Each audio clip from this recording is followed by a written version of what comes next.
Hello and welcome. I'm Ash Mannix, and once again we're playing Paranormasight. Yes. So no today because Kuxo is not able to make it. So some more Paranormasight. Now in the last part of this playthrough, I can't remember what happened. We had played through, I think all the, we'd opened up the game, we'd gotten multiple other protagonists play through, and I think I'd played what I could. And I was, well, let's start the game and have a look at the, yes. Alright, Crack Dealer, welcome to the stream. Now, I'd played everything that I think I can. I don't know what the hell's going on with this. So let me just switch to the full screen. Hello, Garlic Bread X. Welcome once again. I should probably not be doing like virus scans and stuff like that while I'm streaming. But you know what? When a stream is running too smoothly, I need to do something to sabotage it because that's just the way of these type of streams. Let's have a quick recap. Right, let's see.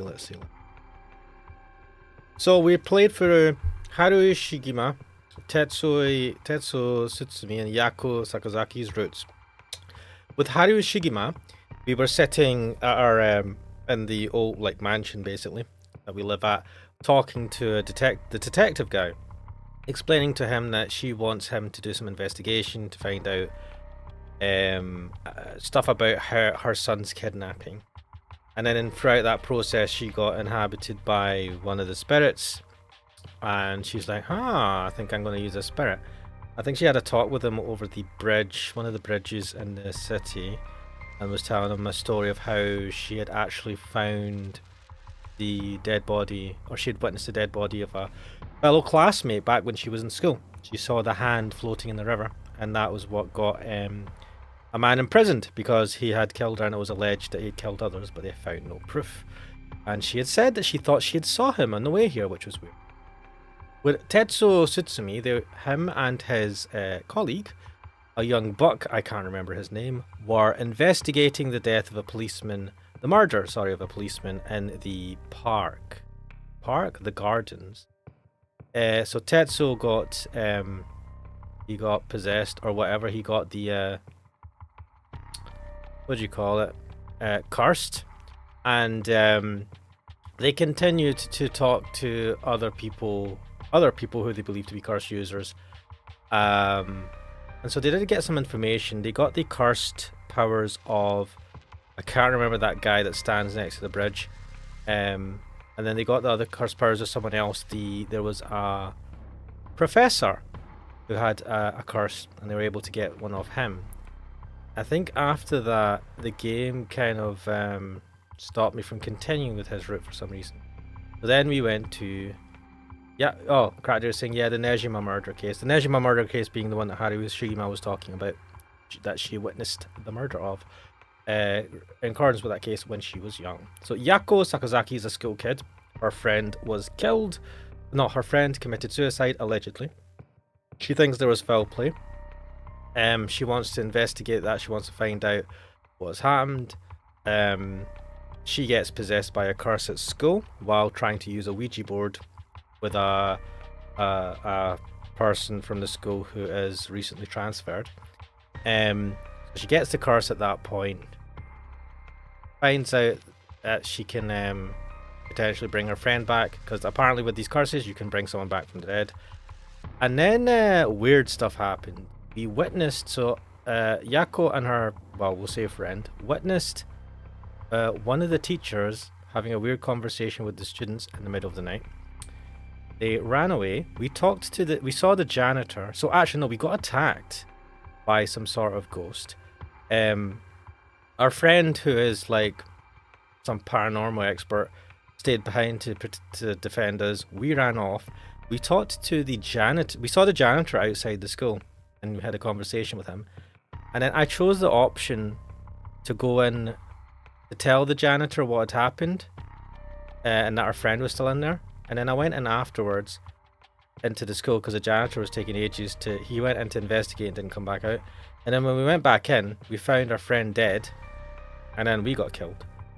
I then took the second option, which was to not tell the janitor that we were in there with a friend and we were there on our own.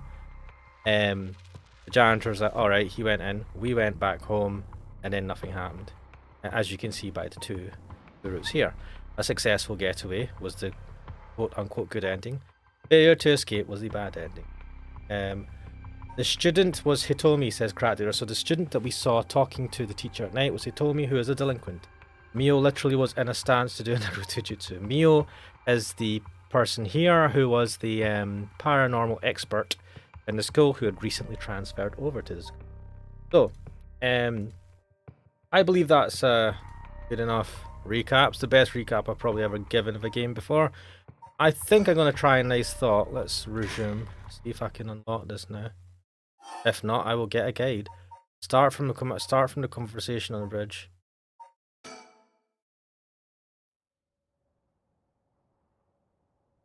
So, what next? Wait, what is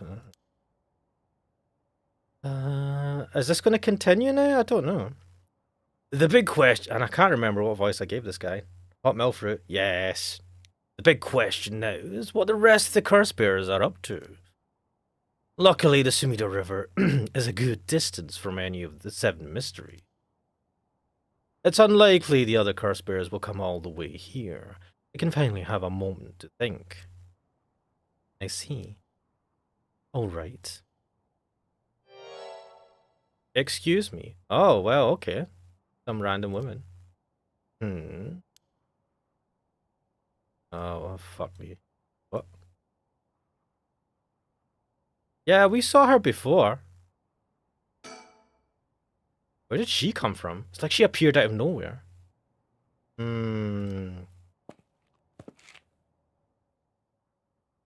Is she wearing a nurse's thing?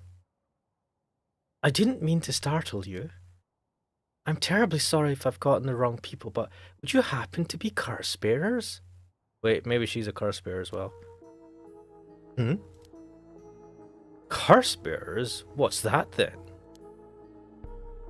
I mean someone who's gathering souls for the rite of resurrection. You've heard of the rite of resurrection, haven't you? Everybody's talking about it. The colour me intrigued. Care to tell me more, Miss... what was your name again? Oh, silly me. I'm Ayami Tono. Ayami... University student? Wait, yeah, so you're working with that dude who was a university student as well.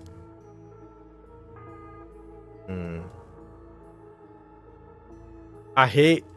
Like, it's cool that you can look around, but they always use it for you to fucking look around and someone's right in your face. Fuck. He certainly had no reservations telling us about the rite of resurrection. It'll be worth keeping an eye on her. She could be trouble. What does my man say? I should ask her what her deal is. Yeah, we should. Oh. There's more to the rite of resurrection than meets the eye, you see. Oh. So the best way to collect her soul dregs is to kill other curse bearers. And that's about the size of it. I hope it wasn't too much to follow. No, I think I got the gist. Funny old world we live in, huh? So, are you saying you're one of these curse bearers? No, well, not quite. It's complicated. I'm not, but Yutaro is. That asshole. Yeah, fuck that guy. Yutaro? Is that your boyfriend? Oh, heavens no. Just a friend. Friend-zoned! Is that a beret you're asking? Oh, maybe it is, but she's wearing it weird. Wait, can I look up? I can't. I'll look up later. His full name is Yutaro Namigaki. We're, I suppose you could say, partners in crime. Funny way of putting it. Is that supposed to be a beret? I mean, she's wearing it awfully weird, isn't she?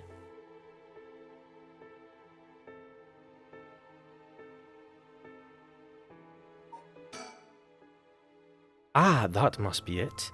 She must be half of the young couple Richter mentioned. Did he? Let's ask him about it. Okay. So where is this Yutaro now? Well, about that, he's not actually a curse bearer anymore. He's more like a former curse bearer. Former? How so? I don't really know the details myself, but apparently he lost his curse stone. Typical, right? Makes such a show of being a top student only to flunk where it counts. Fuck is this? So now I'm out here looking for curse bearers myself. If you want something done right, wait, how are you going to get our curse? Are you going to kill us? Can you get a curse from someone if you don't have a curse? I mean, I suppose you can. Ooh, I don't like where this is going. Wait, I better keep an eye on his fucking... No one behind us. Where's that Yutaro asshole? Let's look to the sky. Oh, sky at night. With your stars shining so bright. Cracker saying, so we're taking the Tutsu route. Are we? What? How do I... Wait. Where's the story part? No?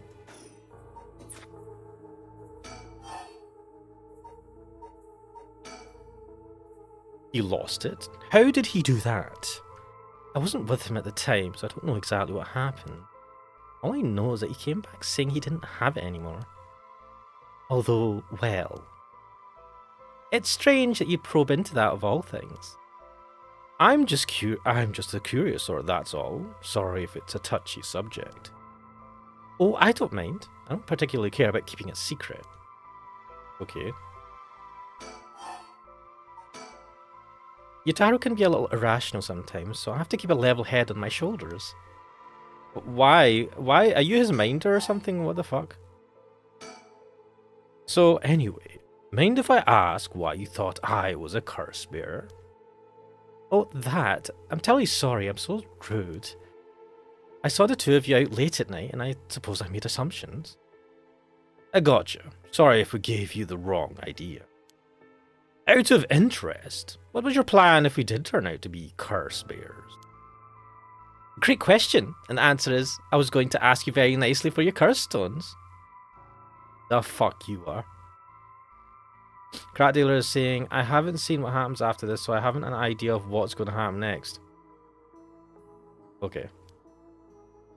And you thought you would have given them to you? Just like that? Well, maybe not. But you know what they say, you never know until you ask. You must really love your boyfriend if you're willing to try something that risky. Oh goodness no, we're just friends. My life doesn't revolve around him, you know?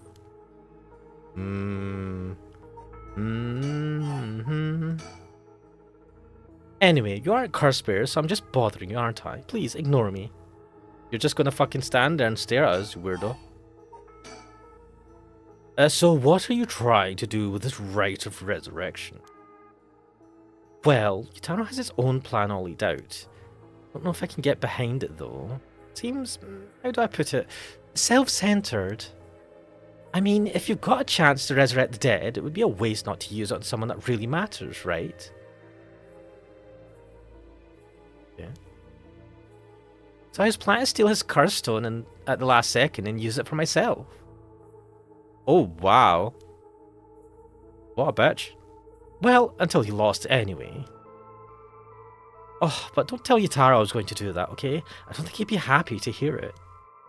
Of course. Keeping secrets is my business. My, aren't you dashing? God, even, yeah, Haru, that fucking fuck. This person sucks balls. It sounds like you really have your heart set on this right. What were you hoping to use it on? Do you promise you won't laugh? Cross my heart. Well then, let me tell you my master plan. Prepare to be amazed. Ahem. I'm an art student, you see. Woodblock prints are my speciality. Ukiyo-e in particular.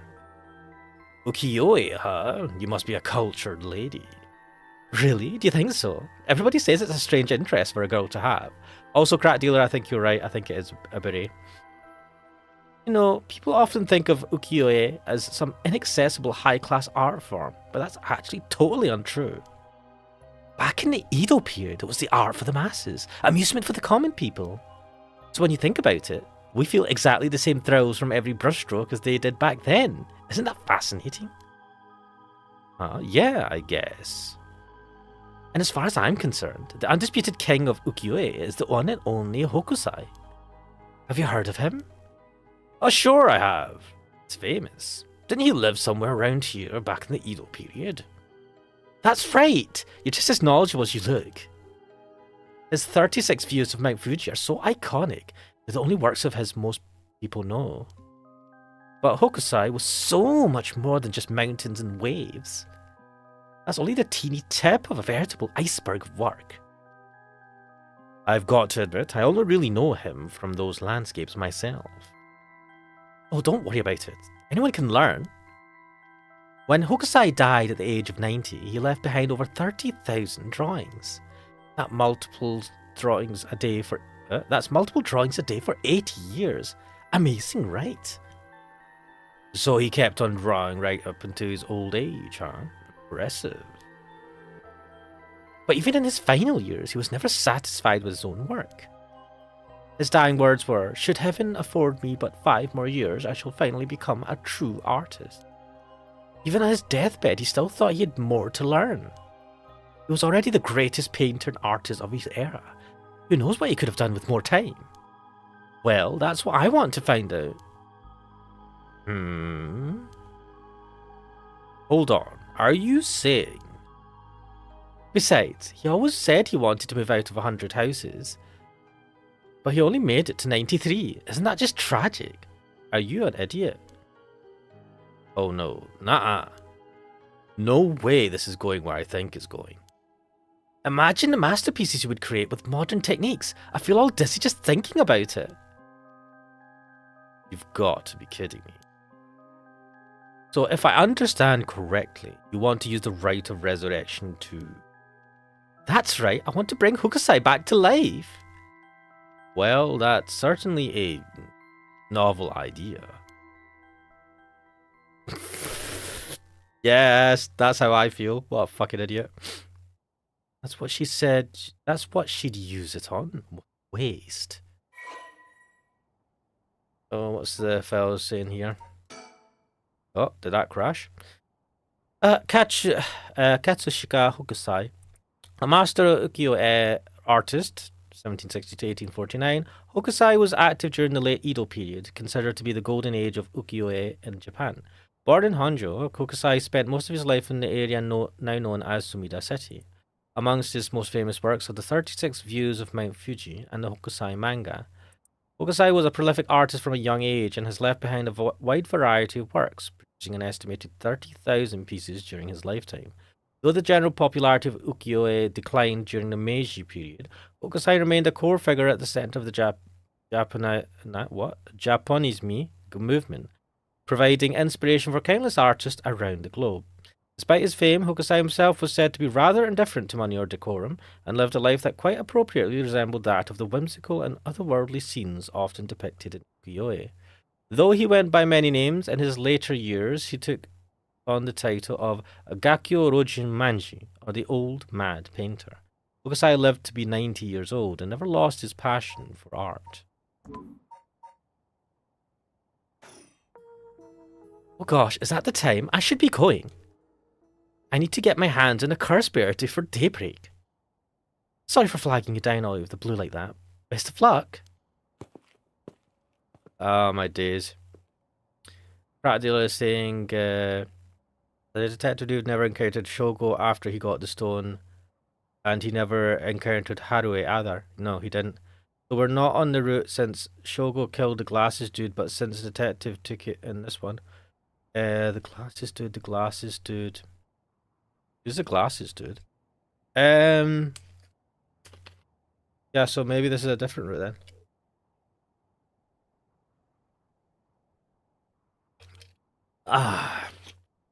Let's see where this goes. I think she's going to come back. That girl's dodge. Super dodge. Ayami Tono. Ayame is a young woman working with Yutaro Namigaki. Her love of Katsushika Hokusai's ukiyo-e It's so great that she wishes to resurrect him with the right of resurrection. The frickin' idiot. Ayami is a clever but calculating university student who only has time for her own interests. She is making the best of a recent boon in the popularity of female university students. What? Incited by their appearance across TV commercials and radio programs. What? Ayami is content to ride this trend so long as it allows her to get her hands on whatever she needs and wants in life. Recently, Ayami has figured out that older men will fall for her if she acts a little stupid. Oh dear. She was approached by Yutaro Namigaki in town, and although she was not attracted to him, agreed to date him because his family seemed rich.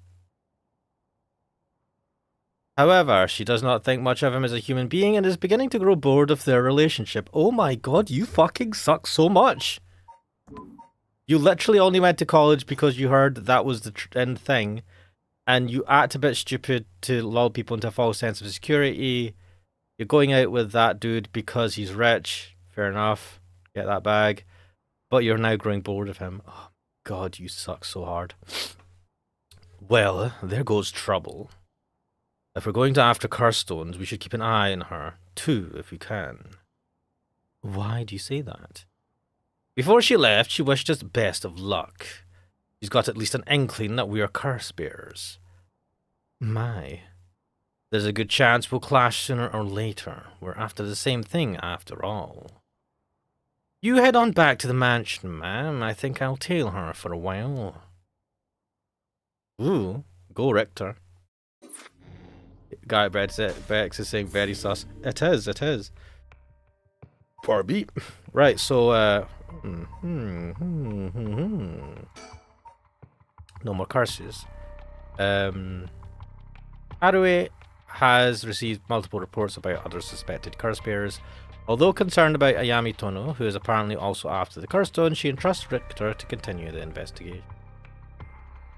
Say Ara instead of my. Ara. Haruhi. 3 Shikima Mansion.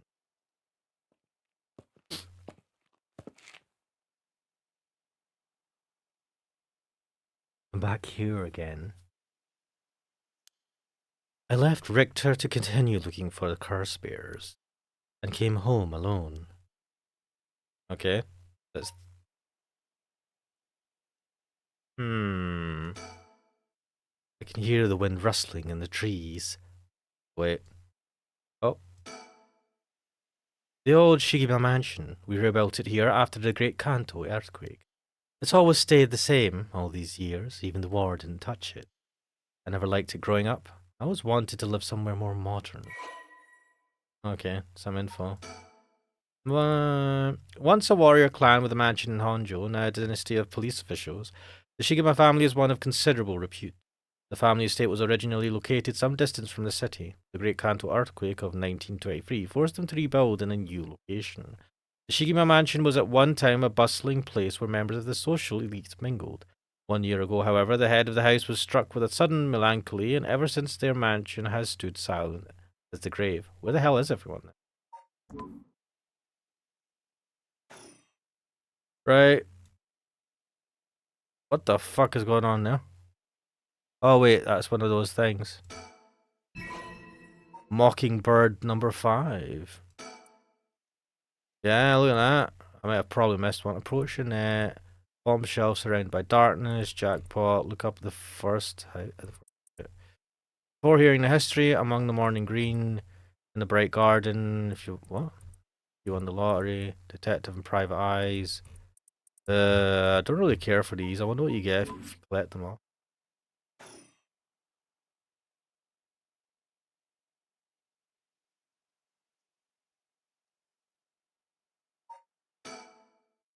Will this really be enough to gather the soul dregs I need? What if nobody uses any more curses? Lose my chance to bring him back. Oh well.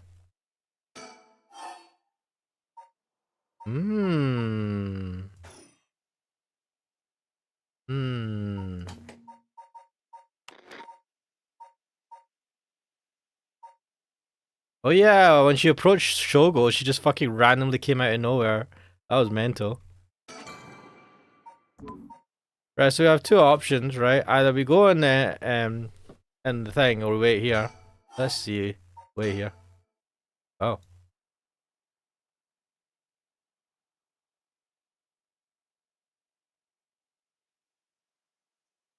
Or maybe there isn't anything else to do. Alright, maybe I just have to go in. Oh well.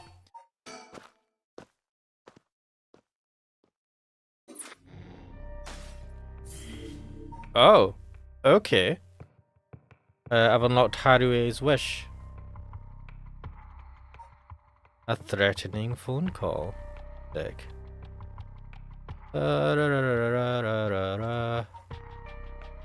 Right. After persuading Araishi, the curse bearer of the ever-burning lantern, to give up his stone, Tsutsumi and Eryo have obtained 3 curse stones in total. They continue their investigation of the town in search of the remaining curse bearers. To be honest, they're putting a big target on their backs by collecting so many of them. A road. We're on a road.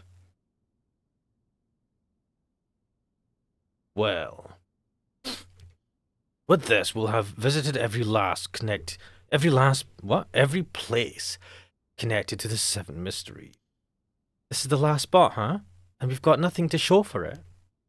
Even though every last location looks suspect from top to bottom. Maybe we came at the wrong time. There might not have been any curse bearers around. Sounds like we'll need to do another round before morning comes then. Or maybe someone's been observing our movement. What? No way. It's just a thought. Either way, we should check out this last place. Let's hope we finally get a lead. Inshibori Park. Ah. Oh, the city. Oh, the city. We built this city. We built this city on curse energy. Oh, shit.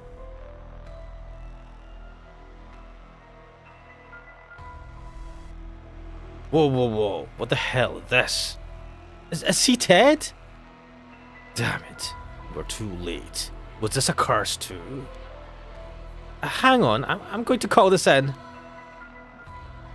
I'll leave it to you. I'm going to take a look around. Practically this thing comes around full circle, yeah. Well, this is awkward. Boss, bad news. What is it? Another mysterious death was reported in the area just now. The medical unit and forensics team are on their way, but it'll be a while before they arrive. Ah, that is bad news. So they got someone else. Think this is the work of a curse bear? With suspicious deaths popping up one after another, you have to assume it is. Shit. Guess we'll be stuck waiting around for a while. Uh-oh. Oh, baby, who is here? Huh? Boss, that phone is ringing. What? The phone booth seems to be ringing. I didn't even know these could receive calls. Good point. A young man in his 20s killed in cold blood. Definitely dead, but I can't quite discern the cause from what I've seen. There are no obvious external wounds, but what is that leaking from his mouth? Water? Oh shit. Which one used water? Wait a little longer. What's this? There's something stuck to the side of the phone. Oh! Come on, boss, that's not what we're supposed to be searching for. Oh, I got the Mockingbird 13.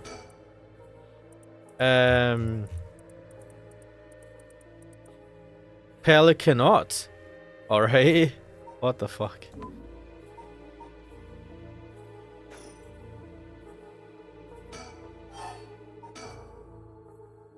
Well, we better go check it out.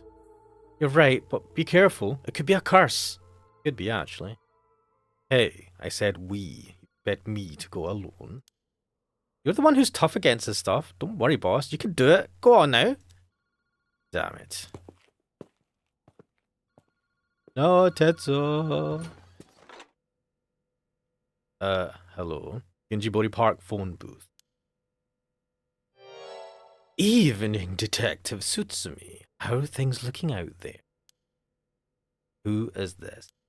I finally got him. The real deal. Detective Tetsuo Tsutsumi himself. Ah, wait. That's Chief Inspector Tsutsumi now, isn't it? You've come a long way since we last met. Wait, is this the Nejima dude? I asked you to identify yourself. Man, have you forgotten already? After all the time we spent together? What a time that was. As I recall, I gave you quite the runaround. Wait, is this Fumishika Nejima? What? Did you say Fumishika Nejima? Like the one from the Nejima murders? Ding ding ding! You got it. I had a feeling that the great Chief Tsutsumi would remember me. I spent 20 long years in a cell thanks to you. That shit was not easy. Should be thanking me. Should have given you plenty of time to think and atone for your sins. That I did! I repented! My conscience is clean as a whistle. Bullshit. 20 years in prison doesn't even begin to make up for the shit you did. I don't know about that. After all, the justice system was gracious enough to grant me parole. What? This is the real Fumishika Nejima. Must still have a grudge against me for arresting him. So is this payback? Damn it.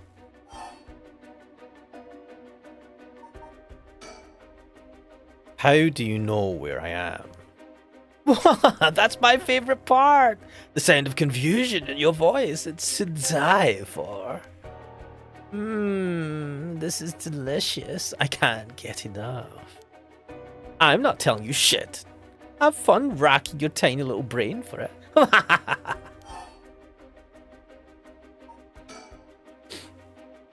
What is your goal? Now, you gotta understand. I've repented, seen the light. I've been a good boy since I was granted parole. I even got myself a job. I've been real serious about walking the right path. Well, that's very nice. Keep it up. But it was no good. When the opportunity arose, it was impossible to hold myself back. Uh-oh. I knew I had to give you a little token of thanks, or I'd never truly be able to have a fresh start. Do you get what I'm saying? No thanks. I don't need anything. No need to do all that from... Just try to live a quiet life. Oh, it's no hassle at all. It'd be all too easy to just kill you, to tear you apart. But that would be very satisfying. Certainly not after 20 fucking years of waiting. That's a long time to nurture a grudge. You fucking bet it is. I let it gnaw at me, grow inside of me. I thought of nothing else.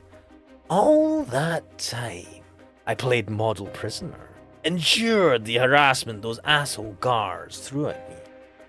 And I did it all for you, Tsutsumi. So please, just accept my deepest and most sincere feeling. Sorry, but I'm afraid I don't feel the same way about you. Shut the fuck up! That attitude of yours is why I'm saving you for last. What are you planning? Whatever it is, bring it on. I'm not running away. I just told you I'm not coming out for you yet. Pay attention when people talk, shithead. You see, this time I want to see you on your knees, weeping in despair, begging me for mercy. Shit, is he gonna go after his daughter? Wow, oh no, I'm so sorry, dear Nejima. Please forgive me, I won't do it again. Shut the fuck up! This is exactly why I've always hated you so fucking much. It was worth a shot. Did you really think that would save me, asshole? You must be crazy. Well, then we're both crazy. Got so much in common, we should be friends. Enjoy cracking your jokes while you still can. I'm going to kill everyone you care about, one by one, till there's no one left. Sorry to disappoint you, but I'm a lone wolf. I don't have anyone like that in my life. Boss, what about me? Or wait, are you just trying to protect me? There's not a single person you care about. I wonder what your sweet daughter would think if she were to hear that. Don't you fucking dare. I'm warning you. Ooh, very nice. This is more like it. She's living all on her own now, isn't she? Attending university and all, such a good girl. Oh my, don't tell me that she just happens to live in Honjo. Oh shit. What, she does? No, forget it. This is funny, asshole. I'm going to find you and make you pay. Ah, I love it. Keep going. I want to hear you lose your mind. It's music to my ears. Fuck you. I look forward to chopping up your precious daughter. It'll be just like old times. I won't let that happen.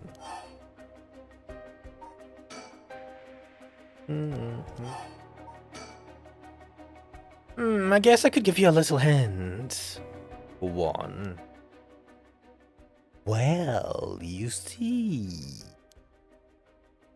I have the one-sided read. Sutsumi, you have the Evergreen Beach, no? Nejima, you're a curse bearer. You're using the power of the curse. Indeed, and what a peculiar curse it is. But that's where my hints end. God damn it, the curse echo couldn't have fallen into worse hands.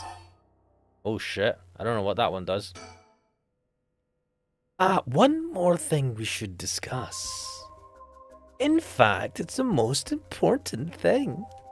I thought you were finally going to shut up. I'm already sick of you, so I'll pass. Oh, but you don't want to miss this. It's the main course. I could just go after your daughter, but something tells me you'd get bored. No, I'm good. You got me real fired up. You're in my head. Well done. But this is a gift tailor-made for you. I'm going to kill all the people you swore to protect. Every last person living here. You couldn't. Oh, but with this curse of mine, I can. I'll give you until dusk. By then, I could probably get a couple hundred people or so. And it'll all be your fault. Oh, it must be so hard to know they'll all die because of you. So tragic, it must be tearing you apart. Don't fuck with me. There's no way an amateur like you could pull off a curse that strong. Unfortunately for you, I absolutely can. My curse stone is a particularly strong one. Which means I can have my fun without needing to hold back one bit. It's almost like the Feast of Shadows was cast just for me. You're surprisingly well informed about this. Who was it that tipped you off? Who knows? Then how about I kill myself first and ruin all your fun? What about that, asshole? Idiot! You think I'd call it off just because you were dead? It's not running away for you. I'll find you. I won't let you get away with this, Nejima. You've got 12 hours. Do you really think your paltry little organization will be able to make a dent in my plans? Oh, the sacrifices made will be heavy. I can't wait to see you sobbing with regret. And I'll even have enough soul dregs to pull off the rites of resurrection. How splendid! Wait, Nejima, you're after that. Anyway, see you around. Bye-bye now. Oh, shit. Well, The shit has just hit the fan.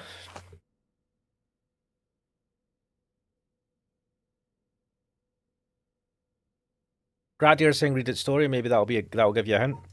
Let's have a look.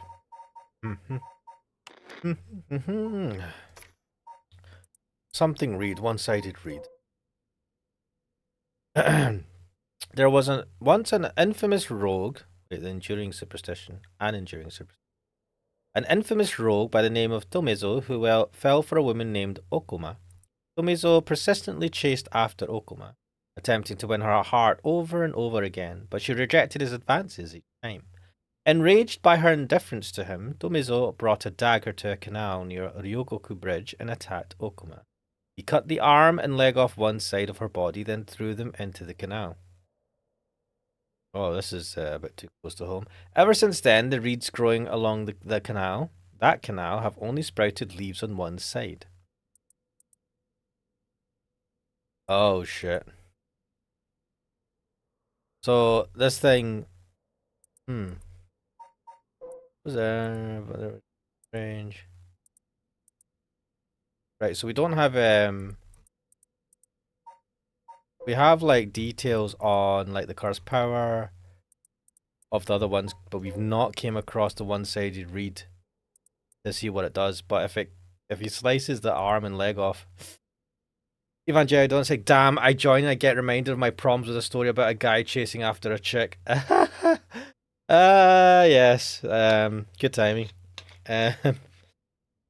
We have just found out that a serial killer who was put in prison for 20 years and has been let out on parole recently for good behaviour. Well, he's done his 20 years. Has one of the curses, and apparently it's a powerful curse, and he plans to kill everyone in the city. So things are ramping up. Boss! Erio, did you catch all that? Nejima, what is he planning? Who knows? For now, we need to find him and get him into custody. Send word to HQ. But the fact that the 7 mysteries are wrapped up in this is going to make things tricky. You mean that, with Nejima being a curse bearer? Just our luck, really. It couldn't have been a worse guy. Sounds like his curse will be able to kill a lot of people at once. I'd like to avoid getting our investigators caught in the crossfire. What are we going to do? We'll use them to find out where he is, but then we're going in alone. We should try to collect as many curse stones as we can before then. Let's hurry. Aye aye, boss! Later! It was reported that a total of 3 suspicious deaths were discovered that night. Nejima's threats, along with the curses, were kept secret from the general public. However, the Honjo serial killings still made international headlines following the death of police officer Hajime Yoshimi. Was that who they were investigating at the beginning of this? At Tsutsumi request, a large-scale investigation was launched into Fumishika Nejima's whereabouts. Is this how we're concluding this? Tsutsumi and Erio themselves spent the rest of the night looking for curse bearers in the area, but their search ended in vain. And with that, the curtain closed on that cursed night. What, did people all die? 12 hours to sunset. Oh, right, okay, so we've got, like, daytime now. Daytime stuff. Oh, shit, we have unlocked stuff in the daytime. Also, I got an award of some sort. And I didn't... Wait, how the fuck... Right.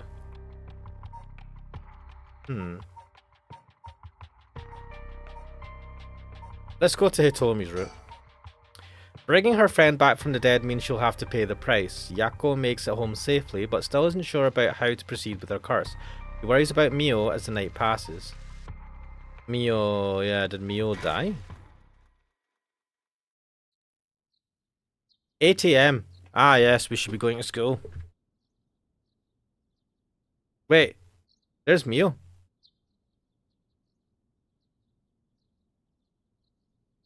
Oh, good morning, Yako. Huh? Yako, rise and shine. Huh? You're up. It's morning. Are you okay? Can you remember your name? Damn, what, you've forgotten? Wait, what is going on here? Were you standing here just sleeping? Yes, I'm Yako Sakazaki. Good. Seems like you're fully awake. Oh, Mio, thanks for last night. Was everything okay? Yeah, I'm still alive. Couldn't dispel the curse echo or learn the identity of who used it, but I managed to at least get away. But in that situation, it's the best you can hope for. My Jerry Donut says this game looks beautiful. Yeah, it's pretty. I do like the art style. I'm sorry I got you involved in something so dangerous. I meant to look for you as soon as the sun rose, but I was just so sleepy. Tuh, I can't even remember when I fell asleep. It's okay. It's only natural to be exhausted after what you went through. Besides, I also feel bad that you've been wrapped up in all this. It's supposed to be my job to prevent that from happening. Oh yeah, you said something about that last night. Just who are you exactly, Mew? Oh, well, the truth is, I've been trained in things having to do with the supernatural. Huh? You mean you can learn the that kind of stuff like you would with flower arranging? I had quite the eventful childhood. Huh? That sounds like it must have been tough. Yes. It would take a long time to explain, so let's leave it at that for now. As fate would have it, I've ended up as the apprentice, or maybe more like assistant, to a notable paranormal expert. Schools have always had more paranormal disturbances because young people tend to be more susceptible. I'm sent to schools that may experience something paranormal and put a stop to it before it happens. Wow, that's amazing! So it's like a part-time job you do while also being a student. That sucks though, you have to move school a lot. Well, I do help maintain public order, but it's all part of my training, so I don't get any money. Wow. Oh, you've got it rough then. But still, that really is amazing. You don't get paid for it? Fuck that. You're so cool when you faced off against the evil spirit. I never know if I should be happy when you compliment me. But anyways, that's why it's up to me to resolve any paranormal issues at the school, and why I'm going to look into the cause of all this. But for now, let's head to school. Yeah. Oh, do you have your curse stone? Now that it's daytime and its power is diminished, I should be able to hold on to it. Want to give it a try? Right, I do have it, but... Yako? Is it really so wrong, trying to bring Michio back? I can't approve of it. The rite may seem like a dream come true, but if it involves taking the lives of other people, then... Yeah, true. I want to make sure this whole ritual ends without anyone getting hurt. It's what I believe and what I'll put before anything else. I'm sorry, but is it okay if I hold on to it? Dodge. Yako. I promise I won't use the curse, no matter what, but maybe there's some other way. I just have this feeling that I shouldn't give up on the possibility just yet. That said, I'll help you, even if it's to stop the curses. For the Michio that still exists within me, I'll settle things so that we can move forward. What? What are you saying? Just give the curse. God damn it. Okay. But if you ever feel in danger, you can give me the curse stone at any point. Right, thank you, Mio. Okay then, let's go. What files have we got? Candy Shop Senoya, an old-fashioned candy shop located in the street corner of Honjo, has been in Yako Sakazaki's family for 3 generations. On the weekends, you can spot Yako watching over the store, cooking monjayaki, and playing traditional tops and card games with the local children. Ah, that's cool. Though traditional candy shops are known for selling cheap treats for kids, it is not uncommon to see these largely privately owned businesses become something more like general stores, selling food, drinks, utensils, and other daily necessities. Many families operate candy shops on the dirt ground floor of their home, known as a doma. On the dirt ground? Why do you call it the dirt ground floor? With a space in the back where customers can eat monjayaki, as well as arcade games and capsule toy machines in the front. God, yeah, this is the 90s, isn't it? Fuck. Such facilities make them attractive places for children to gather and play. However, the harsh reality is that traditional candy shops, which thrived during the period of high economic growth, Many confectionery manufacturers enter the market are experiencing a steady decline due to the rise of convenience stores and changes in children's interests and tastes. Yeah, I'm pretty sure they don't do too well now. They're pretty rare in the UK at least. Evangelion Donut says the menu noise when you open the file menu reminds me of the Dino Crisis menu sound. Oh, I've not played that. Sounds like a slightly pitched, shifted version. Rat dealer capitalism. Yeah. Well, things change, isn't it? Trends change.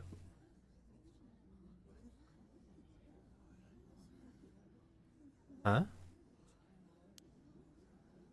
I thought it was usually noisy. There's a big group of people and police in front of the school. Did something happen? If the police are here, then something must have. I'll go ask. Thanks.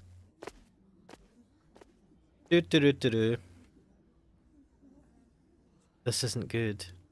Huh? What happened? Don't panic, okay? The first teacher who came to work this morning found something. Okay. Mr. Jonucci was found dead in the middle of the school grounds. What? They're closing the school for today. But that's not all. I didn't know this earlier since I didn't watch the morning news, but rumors are spreading that a number of bodies were found nearby. What? There's no way. Why? Could it be? Because of the curse? We don't know enough to say. From what I heard, Mr. Janucci's body was in the middle of the grounds, but his body was covered in bruises like he'd fallen from somewhere high. Weird. Taking into account his unnatural death and the timing, it's very likely it has something to do with the curse.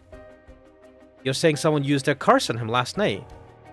Seems like it, doesn't it? But that's so scary. Yeesh, so the curses really do kill people? And someone used it?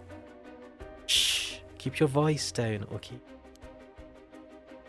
What would happen if another curse bearer heard you? Sorry. What is this? Kohei Janucci, yeah, this is a dodgy bastard. Kohei is an English teacher and the homeroom teacher for Class 2C at Komagata High School. He was seen alone with Hitomi Okuda in a classroom late at night by Yako and Mio. His deceased body was discovered on the school grounds at dawn. Kohei was an honor student and top of his class back in his high school days. The apple of his parents' we've read this. The apple of his parents' eyes. He was placed under immense pressure to attend a first-rate university. The family plan. Yeah, so he was from a well-to-do family. Was a top honor student. He did shit. Tried to get into university. Did shit at the university he went to. And he thought that he'd become a teacher. Whatever.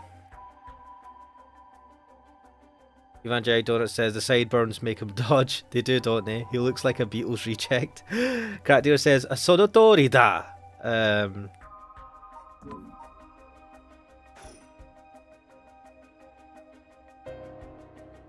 I wish we had a little more information, but they've locked up the front gate.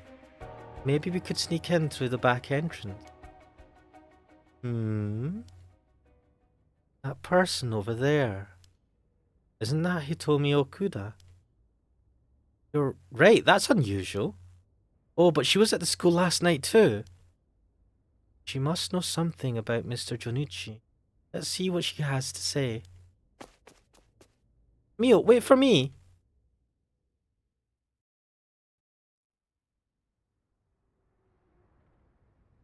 Huh? So you're telling me the two of you were the ones at the school last night? No sense hiding it then. Plus I owe you one, Mio. I'll tell you everything I know. Ooh. Thank you. She owes you? Yeah, right after I transferred here, there was a bit of trouble. She gave me one of those, what was it? Exorcisms? Huh? So that's what it was.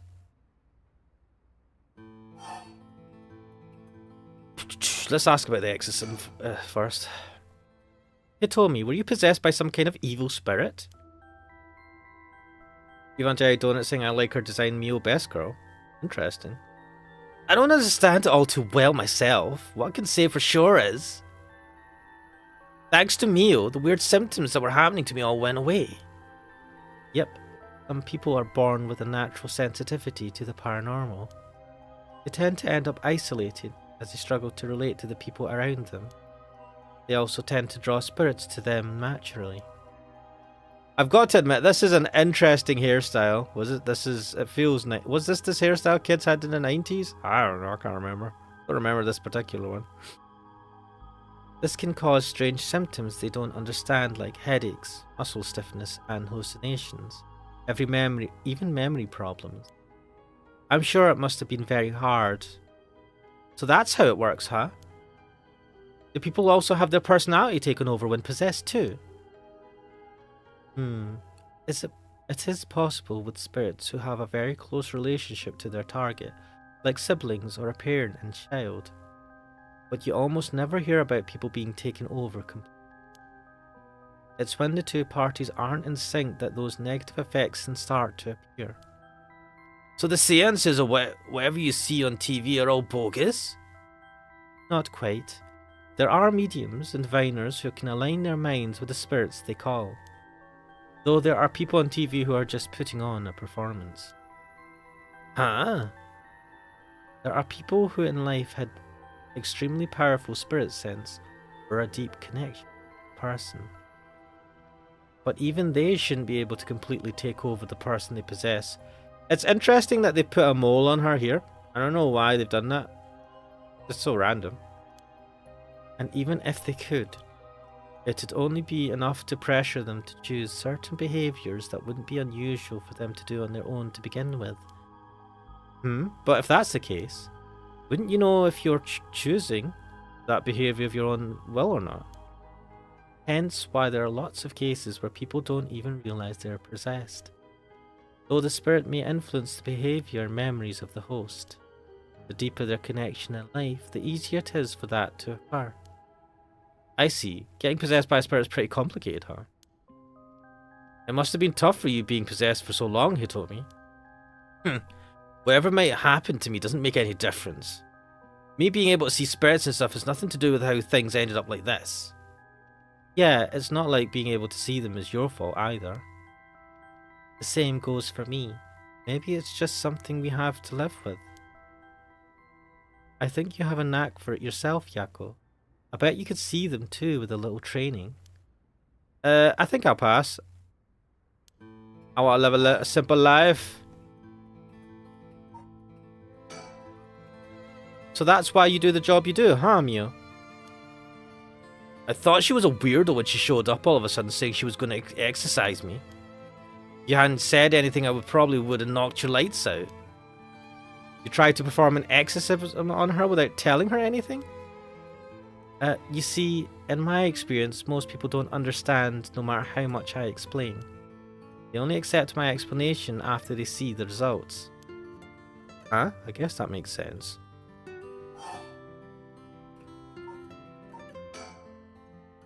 Did you hear about Mr. Junichi? Heard about it? I've known about it since last night. What? I saw that asshole bite it on the school grounds. Myself? Oh. What? You saw it happen? Rat Dealer is saying looks 90s as fuck. Banjo Daughter is saying she has that Sukuban vibe. Sukuban. I know of Sukuban games. Delinquent girl. Yeah, so she is a delinquent girl. That was established. When we first met her. Crack Dealer says, well, yes, and she is a delinquent. Yeah, she is a delinquent. We were informed that she was a delinquent when in the last part of this playthrough, which was the night before, when we first saw her talking to the teacher in the middle of the night at school, which was dodge. Tell us what happened. What happened exactly? Oh, don't really know myself. It was pitch black. What could a kid tell you? Alright. It was almost dawn, probably around 3. He started freaking out all of a sudden, ran out on the ground like something was chasing him, then screamed. Something help me, forgive me, Michio. Or something like that while he was running around. Michio? He mentioned Michio? Was there anyone else out on the grounds? It was too dark to see from where I was. But for just a second, I think I saw a girl in a school uniform with her hair in braids. Oh? Didn't go out to make sure, so it could have been nothing for all I know. Then I heard him begging for his life like I was wrong and I'll do anything.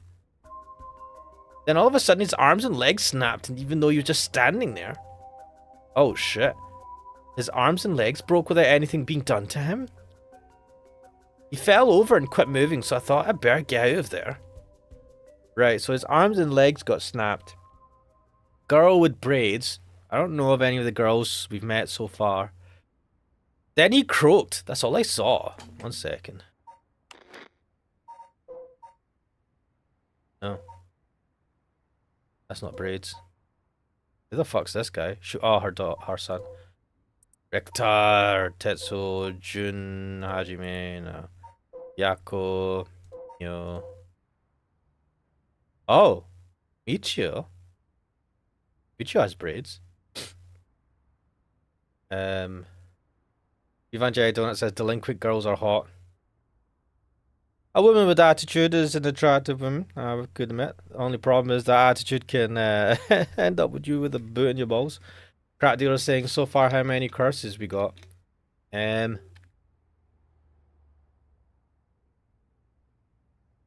Right, wait. The guy was crushed, so let's see the curses.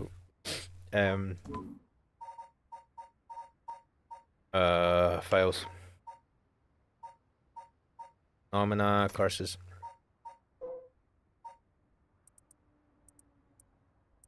Do we have 1, 2, 3, 4, 6 out of the potentially 9? It looks like there's 9 places. Now which one? Ash, that's what makes them.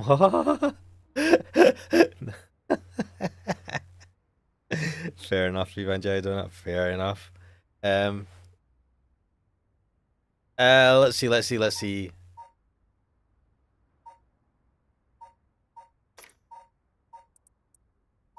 Right. The lantern. Have we got information on it? Kills by disemboweling one who finds them, so it's not that one. This one we don't know details of. The foot washing one. Kills by crushing one who hears the command wash. Oh. It might have been the foot is so filthy, so the woman expired while mumbling something. So crushing one who hears the command. So it could have been this one. The foot washing mansion. But the detective had that. I don't know, that doesn't make sense. This one we don't have details on. Evergreen Beach. Hanging one who tries to lead the curse bearer, so it's not that one. Haunting clappers. Kills by burning one. No, it's not that one. Curing, we don't have deals for that. Deals with details. Kills by fatal fall, one who hears its music for 30 seconds without being the curse bearer. Now, I think Yako has that one.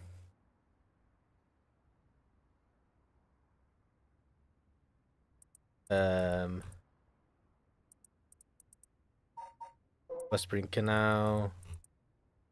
Kills by drowning one who leaves the curse bearer behind. Which is, I think, the one that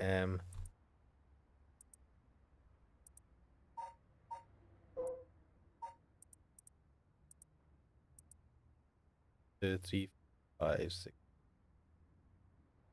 Yeah, it could have been the foot washing mansion potentially, but let's.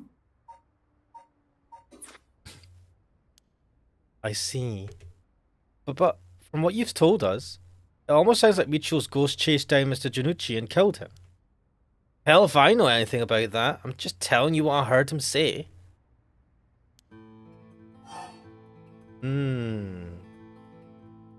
Character saying won't work on me since my character voice is all the way down.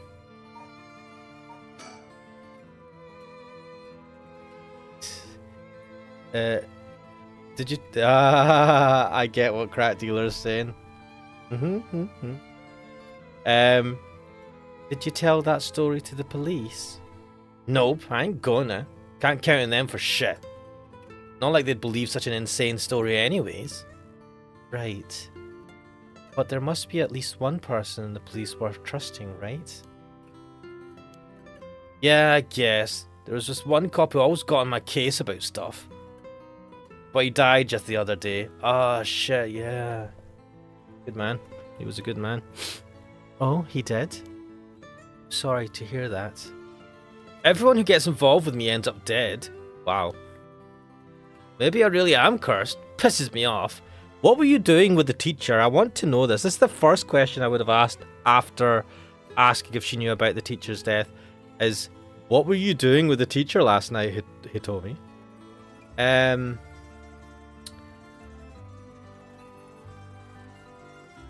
They're saying it's not a foot washing mansion. The glasses dude had the Evangelion Donut says, oh wait, I'm confusing Mio with Hitomi. Ah, you thought you liked, you're saying that you liked Hitomi. Ah, that makes so much more sense because that's like Mio. Okay. Larry Katari, welcome to the stream. Tomboy, looks like someone needs Tomboy to Hitomi his best girl. To be fair, I do like a bit of attitude. I feel like, yeah, it's good. Tells it like it is. Cratty are saying, wait till you see the MILF, mate. He's so hot. I like them. I like Haruhi. You've got it all wrong. The spirit that possessed you wasn't that kind of spirit. Huh? It wasn't? Yeah. This was just an unfortunate coincidence. Though I'm sure that was hard enough for you. I like how she looks at us. Let's ask more about death. That's all I know about that asshole's death. Hey, Mio, I've been thinking something. The way she described it reminded me of something. The way Mr. Janucci died, it sounds a lot like how Michio died. Of course, I didn't see it myself, but the state Michio's body was in, it was like she had fallen from high up. Could they have been killed by the same curse? I don't think so. The curses of the seven mysteries hadn't manifested when she died. And if we can trust what the spirit board said, then Michio died in an accident. Oh, right. Come on, give us the info. That's all I know about that asshole's death. Oh shit, okay, I'm gonna have to ask about the classroom last night. Even I don't say grew up around tomboys, I have a thing for him. Nice.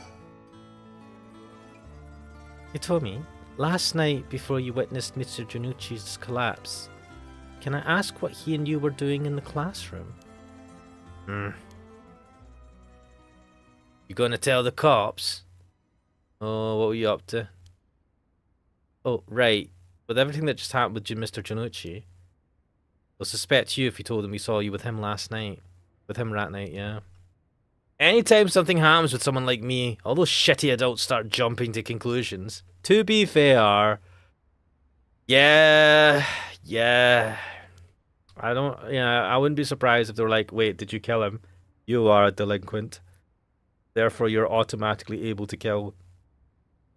Allegedly. I understand. I won't tell them. You wouldn't have been able to kill him anyway. But if you say so, then don't mind telling you about it. So, last night, that piece of shit Janucci called me over here, acting like he was going to attack me or something. What? How terrible. Wait, what? Whatever. I'm glad he's dead. He had it coming. Calling people worthless in the cants in society when he doesn't know shit about them. Wait, he called you over at night to call you a cancer in society? What the fuck? That asshole was the one always acting like scum, if you ask me. Oh, right, okay. What do you mean? Is that so? Could you tell us in more detail why he called you out in the night? It's hard to explain. Where to start? Banjo Donut saying Junichi was trying to be a nonce. This is what I suspect. Larry Kandari saying he told me he looks like that girl on an album cover holding an MP40. Mate, what?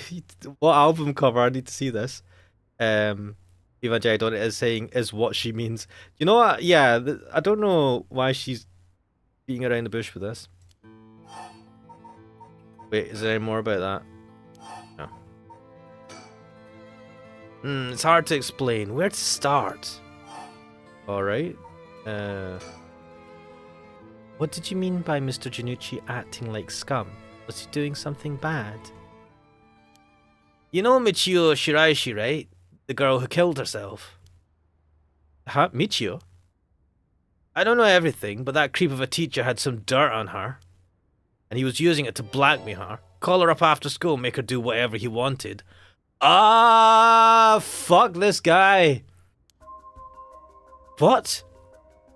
What do you mean when you say whatever he wanted?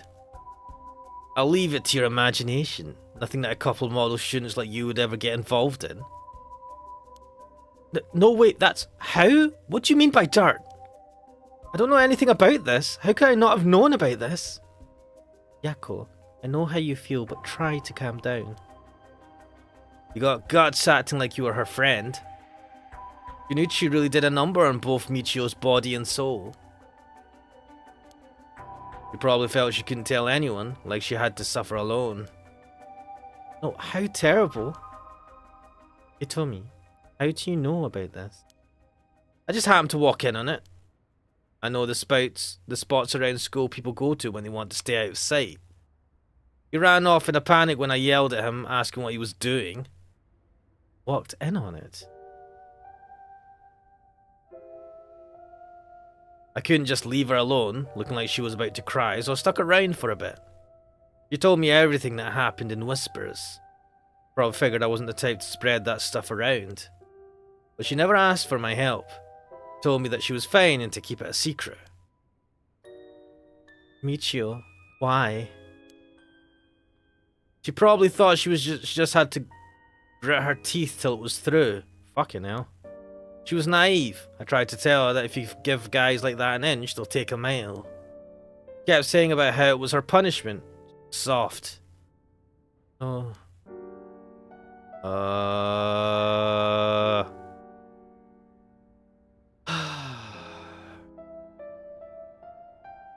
Evangelii Donut saying, I think Valari is talking about the delinquent detective girl. It was a movie in the 80s of a delinquent girl with a machine gun. Wait, what? This I'll have to see.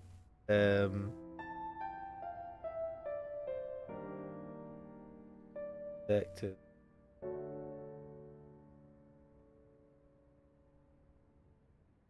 What? There's no picture that comes up. What the fuck?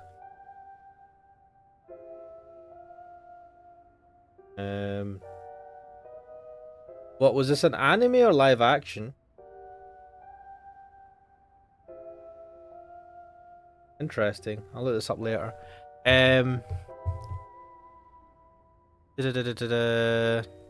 Crack Deal's going, Evangelii said, can't think of the name of it, but Kenny Lauderdale brought it up in one of his videos. Kenny Lauderdale? You should have killed that dude last time, Crack Dealer says, when Yako had the chance. Wait, did we have a chance to kill the teacher? Fuck. Valari Katari saying, Hiroko Yakushimaru, Sailor Fuku to Kikanju, not an MP40, the grease gun. But don't know how Mio would have reacted. Crack Dealer, Valari Katari says, Hiroko Yashimaru, live action. Oh. Hiroko Yaku Maru Sailor Fuku Tokinjo Fuku. Oh shit. Sailor suit and machine gun. God damn.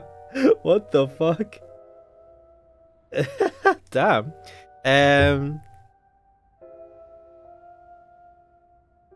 Right, it is close enough. It does look like her. Yeah, do you know what it does? Anyway, what was I saying? Of course, Janucci didn't change. He kept on doing what he was doing. I don't understand either of them, but that's as much as I was involved. And then she killed herself. Nothing I can do about it now.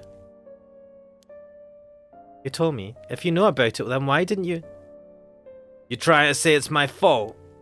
She told me not to say anything. She told me she was fine. So what the hell more responsibility do I have other than what I already did? Yako, there's no point blaming Hitomi. Michio, why? Oh, fuck Junichi, man. Fuck that guy. Fucking Beatles wannabe. Did you hear what the start was? Nope, never heard what it was. But from the sound of it, he'd been blackmailing her since about a year ago. Fuck, a year? But that long? The dick probably caught her doing something she shouldn't have been. She looked well behaved, but there's more to a person than meets the eye, you know. There must have been some reason. Dunno, got nothing to do with me. God damn. Oh. Larkatar saying that's a submachine gun, not a machine gun. M3 grease gun was used by tankers in World War II. God damn. Or machine pistol as in the MP40, which I mistook it with. Machine pistols. Pistole? That's what we call it. Machine pistol. Oh. Learning new stuff. So last night, how did it start? Ah, right. Remember that nosy cop I mentioned who was always on my case? He died at the former Yasuda Gardens a couple days ago. Yoshimi was his name. He was part of the juvenile division. Didn't look like a cop at all. Real rough guy, but good at looking out for folk. So he was the only one I could talk to. Huh? So there was someone like that with the police. Too bad he ended up dying. Another thing. One time he suddenly introduced his fiancée to me. It was hilarious seeing a big guy like that act like a shy little kid all of a sudden. She told me that she was like me when she was my age and that she was on my side. It must have been a terrible loss for her too. Yeah, I do feel a little bad for her when I think about how sad she must be.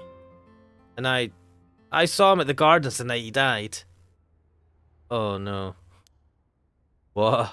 Why? Yeah, this is why she says people keep dying when I get involved with her. Whenever I would get worked up over something, Yoshimi always took me straight to the park.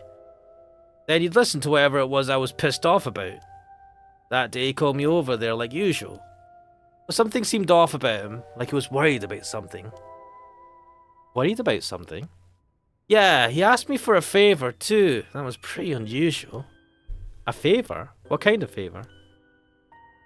He handed me a weird talisman and asked me to hold on to it for him. A talisman? Yeah, just a normal good luck charm. I figured if that's it, then sure, I'll take it. I have it with me now. But that wasn't all. Then he told me that he wanted me to look for a talisman Michio Shiraishi had that looked like this one. Huh? Michio? What does she have to do with this? Yoshimi had been meeting up and talking with her. While they were together, he noticed that she had like a special talisman or something. But apparently Michio always avoided the subject. A talisman that Michio had? He knew that I knew her, so that's why he asked me, he said. Could there have been something that Michio couldn't tell even the police about? I know things at home were a little complicated. From what I heard, Michio was keeping her mouth shut about what Junichi was doing to her. Hard to talk with the cops when someone's got dirt on you. I didn't squeal on anything about Michio either. Michio, what is it that had such a strong grip on you? So basically, Yoshimi didn't just have his eye on Michio, but her talisman too. But after she died, he didn't know where it ended up. So since I knew her from school, he wanted me to look into it for him. Is there something special about the two talismans? Wonder why he gave it to you.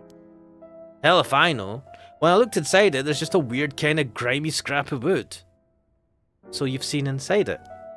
But from the way he was acting, it seemed important to him somehow. But to be honest, what he was asking is such a pain in the ass. I figured he had to be serious about it. Oh, and since he died right after that. Yeah, he even said to me, if anything happens to me, take those two talismans. Give them to a guy named Nakagoshi at the police department. Knowing that what I know now, he probably felt that something was going to happen to him. Nakagoshi? Do you know him, Mio?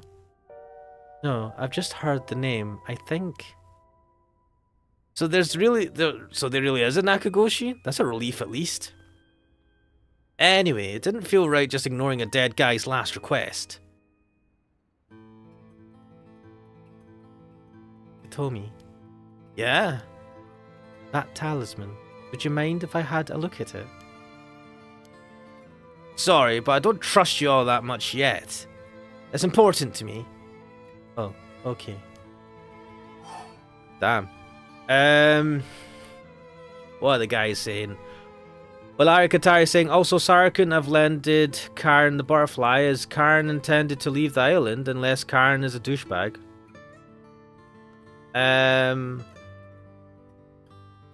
So Karen intended to... So we're talking about the island game that I played last week. So Karen intended to leave the island, but we stopped that. Sarah, I believe, got the butterfly knife from Karen the next morning, after the whole ruckus with us busting her. Cracker saying that's rough, I still gotta watch that. But I could say, so Karen must have had a butterfly on her own. Vanjetta saying, also Valari, she has an MP4 in that music album cover. Nice. So those were different covers. Vanjetta, I believe it might be from a reboot. Girl on the cover has modern short hair. Yeah, it's from the remake. Ah, there's a remake of it. Wait a minute, now... Is the remake the one with the short hair? What was the original one? Does the...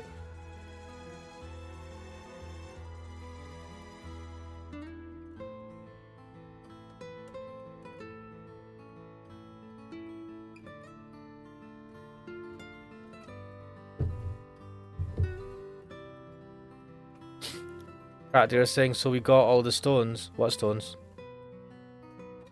Stones?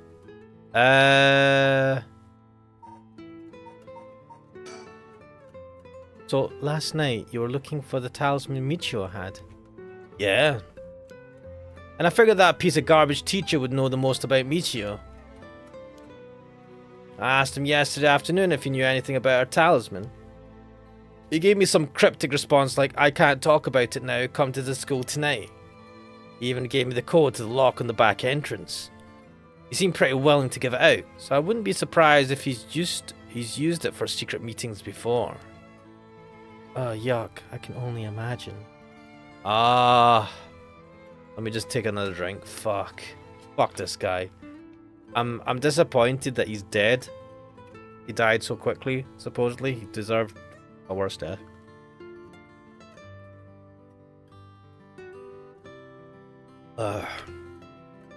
We climbed over the front gate to get in. So yeah, we met up in the classroom in the middle of the night. But nothing he said made any sense. Like, that I was really Michio and stuff like that. He went on and on about how it was my fault, and if only I hadn't been around or something. He grabbed a hold of me, breathing heavily. Eep. Were you okay? Yeah, that's right, when you two showed up. I was able to get away while Junichi was freaking out. Gosh, good thing you got away. So it's really all thanks to you two that I got away. But I didn't get any info about the talismans. The whole thing was sort of a bust. Afterwards, I was wondering what you two were up to, so I hid nearby. Then I saw you and old man Ashimiya talking, and then Mio showed up. Oh, you did?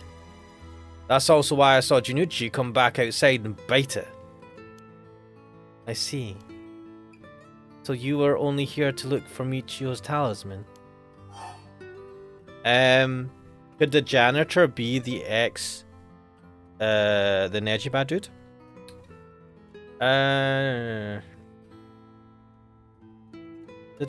Cracker saying since Michio had one, he told me has one, and Nejima. Larkatai says, where did she get such an antiquated, an exotic weapon anyway? Evanjay don't sing Ash, when I say short hair, I mean this smooth short hair down to her jawline. Ah, okay, the original had the short, puffy style similar to Hitomi.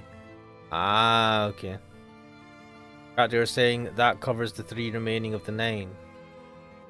Michio had one, Hitomi has one, and Nejima. Ah, that is true, Crackdeal. That is all of them. Vanjado says, oh shit, she was going to grape her.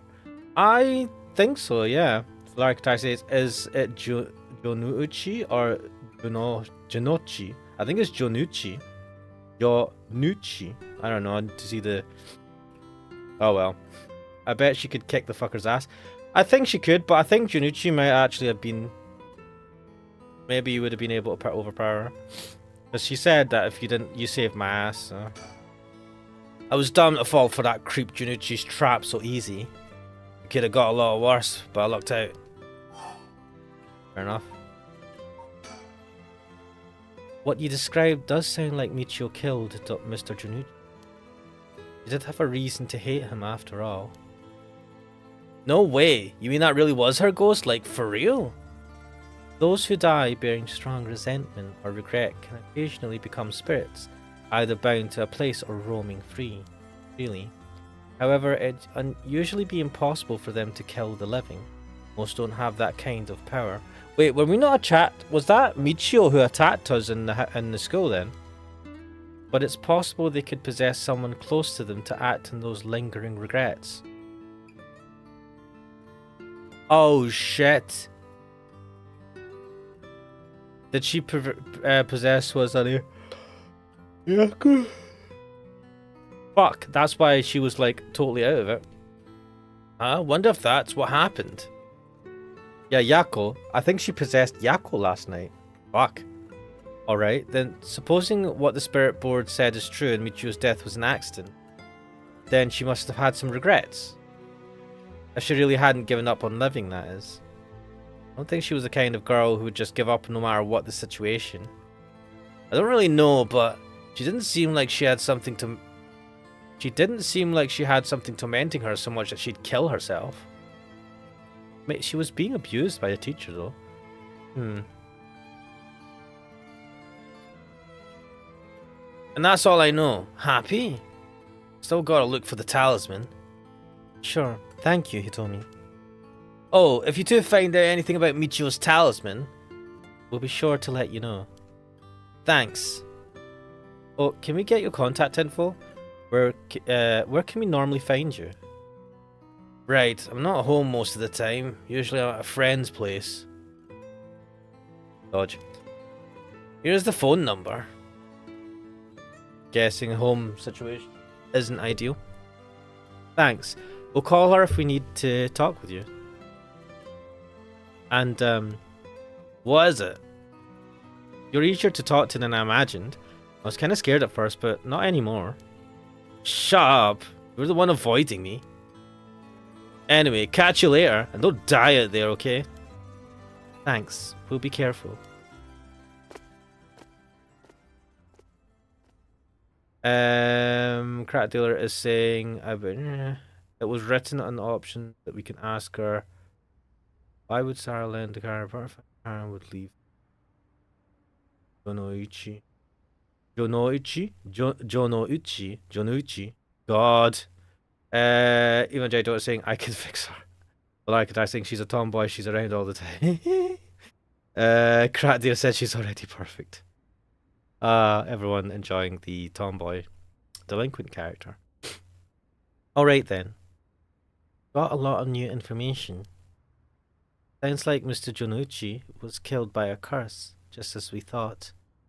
Which means there was a curse bearer at the school. Multiple, in fact. Multiple? You think so? Yes. The curse echo we experienced in the school and the one that killed Mr. Jonuchi seemed to be different. The people in the school at the time other than us were Mr. Jonuichi, Hitomi, and Old Man Ashimiya, who you ran into. I was thinking it would be among them, but there was one more person. Hitomi saw a girl in a school uniform with braids. From what Hitomi was saying, it doesn't seem like she's one. Mr. Jonuichi is pretty suspicious though. Wait, if he were a curse bearer, it would certainly explain why he was killed. Right, that's why I say there are multiple. Oh right, the person who killed Mr. Jonuichi would have to be one too. Which means it must be either the mysterious girl or Old Man Ashmiya. Yeah, we should certainly be careful. Oh, yeah, we should certainly be careful of them. That said, The mysterious girl and the fact that Mr. Jonoichi thought it was Michio that was attacking him has me wondering. Of course, I doubt Michio herself was actually there, but... Oh, I just remembered. I also saw Mr. Araishi outside the main gate last night. Oh yeah, this dude. You did? It's likely he's involved with the curses, given that he's the one doing research on the rite of resurrection. So we'll have to be careful of old man Ashimiya and Mr. Araishi. I want to believe that not all curse bearers will be hostile, but... As for what to do now, I'd like to find who is responsible for the Feast of Shadows that set this off, how they did it. I don't think we'll be able to end this without stopping it at its source. Huh? That makes sense. In which case, next, we should do what exactly? So I think Yako was possessed by Michio because she was close to Michio, and I think Yako went and killed the teacher, and while she was possessed by Michio, she looked like Michio. That's what my theory is. Well, Valarkatar saying just a bitch drawing in some dogs. Wait, what? Nothing out of the ordinary. Valarkatar saying one guy stuck in the 70s. You're saying, I like the music in this. It really sets up the atmosphere. Yeah, it does have some really good music. It should be safer during the day, so I think we should try to look for him. Got it. I'll help in any way I can. But the school is closed. I wonder where he could be. Let's try heading someplace someone may know where he is. Where to go then?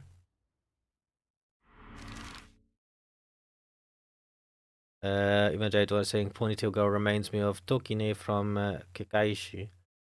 Well, Arakatai is saying, does Mio have a mole on both sides of her neck? It looks like that, doesn't it? Like she turns to one side and turns to the other. She has a mole in the same spot. It's like she got one on each side.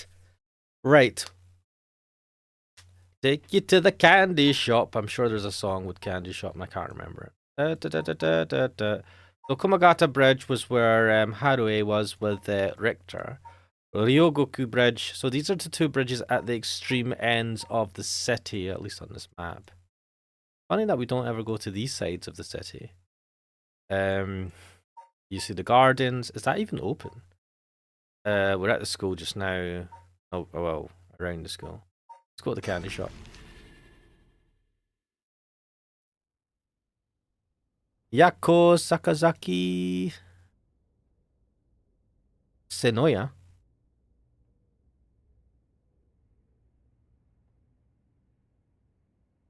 Ivanjay Donut says there's lots of songs with Candy Shop, Ash. You just sang the 50 Cent song. God, that takes me back. Fucking 50 Cent. Damn. Oh man, he was huge. What was that? What was his breakout song? Was it not one with Yo Shorty, it's your birthday? Fuck, I am terrible with songs. I just remember him doing pull-ups or something.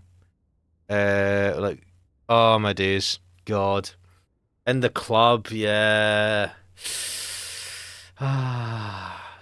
Those were the days, man. In the club, eh? And so what? Mio Kurusuzu and Yako Sakazaki decided on their next location to investigate. Oh, what? Did I fuck that up or something? 1 second.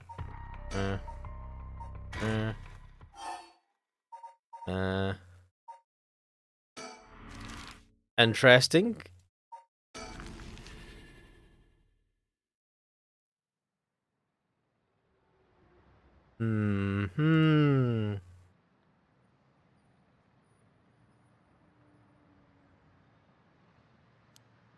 All right, okay. Right, so I can't go any farther. Let's go. Let's jump back to Sutsumi. Tetsuo. Right, where were we? Were we at the bridge here? I can't remember. 9 a.m. It's the morning. So we're still in the park. We'd found a dead body. We'd been called by Nejima. He threatened us. Now we're still in the park in the morning. Sorry for the wait, boss, but I managed to gather some information. Took you long enough. Oh. Talk to me. Things at the station were pretty hectic, but I managed to get some info. Let me fill you in. Thanks. The floor is yours. Okay, let's go see. A total of 3 mysterious deaths were confirmed in the area, including the one in this park. So let's start with that one, the young man we found here. He's been identified as Shogo Okie, 25 years old, a regular old office worker who worked around here. He died of asphyxiation due to water in the lungs. He drowned. In the middle of the park. That's not possible. Got to be a curse we're dealing with here. About that, boss, isn't this park associated with one of the 7 mysteries too? Fuck. Fuck. Which one was the one that was associated with this one? I can't remember now. The Whispering Canal. No,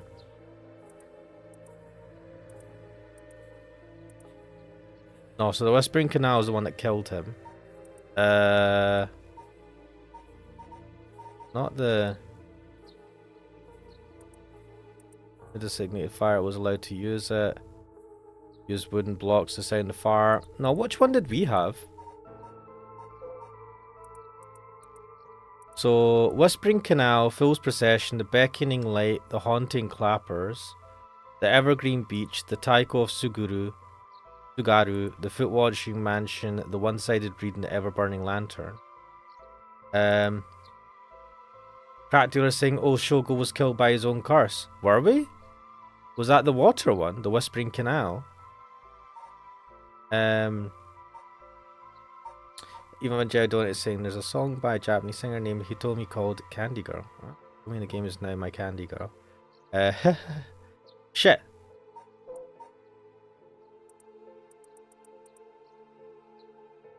Oh. Wait. So did someone steal his cursed his curse stone? And then he turned away from her. What's her face? Where's the people? Was it Yoko? Housekeeper. No, what did we do, right? We sent Yoko as a dog. Did you not send her home? It's a little girl, Yoko. Wait, what little girl? Someone must have... Was it Yoko? Did we not send Yoko home? I feel like we sent her home. I don't know. Yoko Kunagata? No, Fukunaga. Fukunaga? What the hell? Did she do it? Did she nick our curse stone? What did we do? We chose the option to... So we went back and we chose the option that didn't kill her. She had the stone. Did we not when on the route where she dies? What the fuck? Did we not find the curse on her? The curse stone. She was after it for her dog. You think she took it not realizing what it would do? And then we turned away. We haven't came across Yoko in this timeline yet. That's right, the Whispering Canal. It does seem like there'd be a link between a canal and death by drowning, don't you think? Sharp thinking, Ariel. Starting to get the hang of this. Pardon? So, let's assume they're related. What's next? Before that, the body of a woman was found behind a residential complex in Kamizawa. The victim has been identified as Tawako Hayashi, 29 years old. She was an office worker who lived on her own in the area. Tawako Hayashi? Have we come across this person?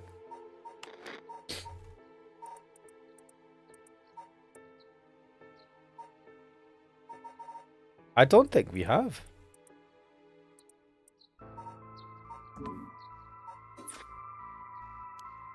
As for the cause of death, well, yes. The entirety of her body was crushed by some kind of strong external force. Or the one with the foot. No murder weapon was discovered in the area, but considering the way she was found, we're looking for something large, flat, and heavy that could have crushed her in one fell swoop. Hang on, are you saying he was stepped on? Now, which one was the foot one? It's not... I need to check the details again. Fool's... Not the Fool's Procession. That one. Not that one. Haunting Clappers? No. The one with the foot. And it's not the foot... Wait, it is the foot washing one. The foot washing mansion.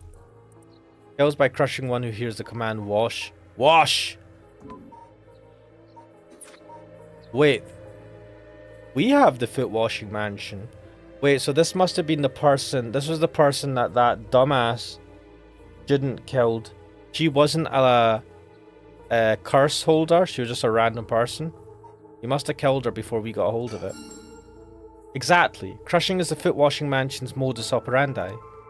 The place the body was discovered is also known to be related to the Seven Mysteries. Then is that Namigaki's doing? Shit. I knew he'd use.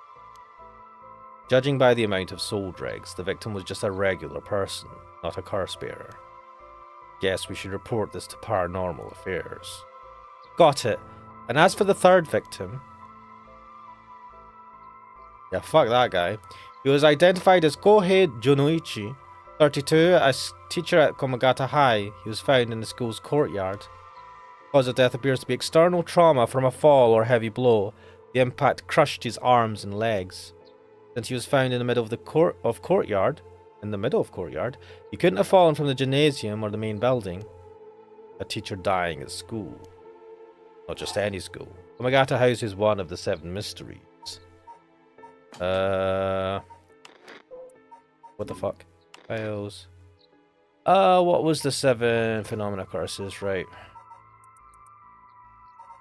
Oh, these are more general. 7. So... Blah blah blah. When walking around the state, he heard the music. By a fatal fall, one who hears its music for 30 seconds. Is that not the one that... That's the one that Yako's got. Because, yeah, if I remember correctly... Let me check this. Yako, where are you? No, she's got the Fool's... Yeah, the Fool's Procession. That the...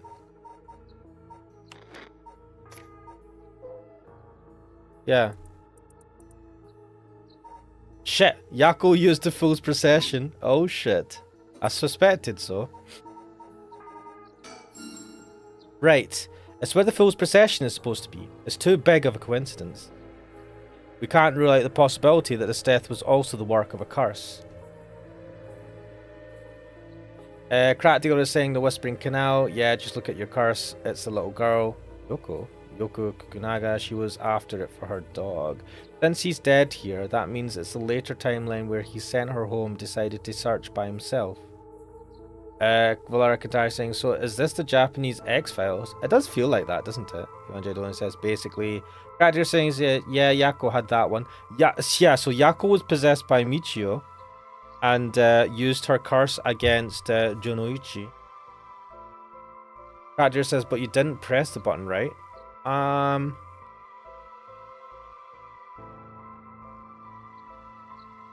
Was there an option to press the button? I don't think there was an option. And the route that I took, what ended up happening was I chose to run away from the school. And then I went straight home. I don't remember using it. There was an option. Oh well, I don't know. I see. Either way, it seems all 3 victims can be tied to the 7 mysteries. Cracker says when you saw him and Hitomi together. Yeah, no, we didn't use it at that point, but he died not in the classroom. He died in the middle of the yard, the school yard. We didn't see him in the schoolyard. If we had used the curse on him in the school within that classroom, he would have died in the classroom. So what I think happened is when we got back home, we got possessed by Michio, went back to the school, and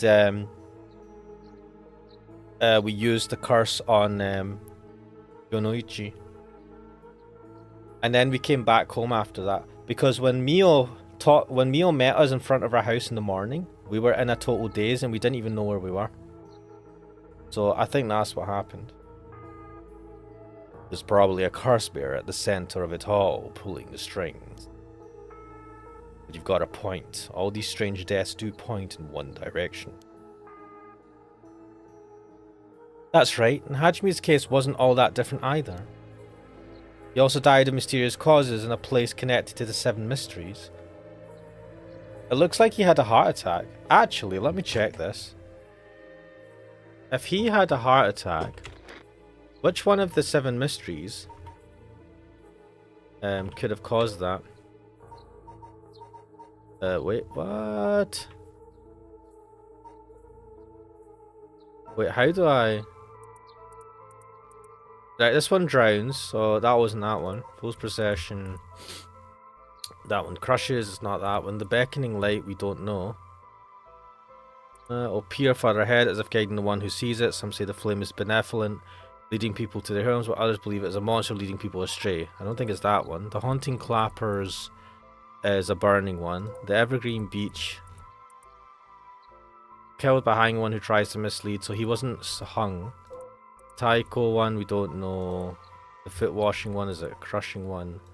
The one-sided reed slices the arm off, so I don't think... Oof, that one's a nasty one. Someone... So it might be Nejima. I don't know. Practitioner saying there was a similar case where Shogo automatically kills the dude with ever-burning lantern no matter if you press the button or not. Was there? Jeez. He also died of mysterious causes in a place connected to the Seven Mysteries. Problem is that the timing doesn't match up. He died before the curses were activated. Were they activated earlier and we just didn't realize? Could he have been hit by a different curse? One that didn't have anything to do with the Seven Mysteries? Interesting. That's a thought, but... That were the case, we're dealing with a powerful practitioner. One who could pull off a curse like that without using a curse stone. There aren't many people in this day and age who could do something like that. Oh really? I see. I don't know too much about that stuff, so I'd be more surprised if you did. Is there anyone around us? Wait, well, pretty limited. Whenever we're in... Forensics has finished their investigation and the body's been carried away. That said, we're still closing the part to the public for the time being. This place was really giving me the creeps last night, but it looks pretty normal now with the sun out. Yeah. Well, we've got ourselves quite the mess. Strange deaths popping up all over the place that may or may not have something to do with the curses. We also need to keep looking into Yoshimi and Nejima. For now, we'd better start following up on the few leads we've got. Guess I'd better see what Ariel's found out. Crackdeal says it happens in the very first route.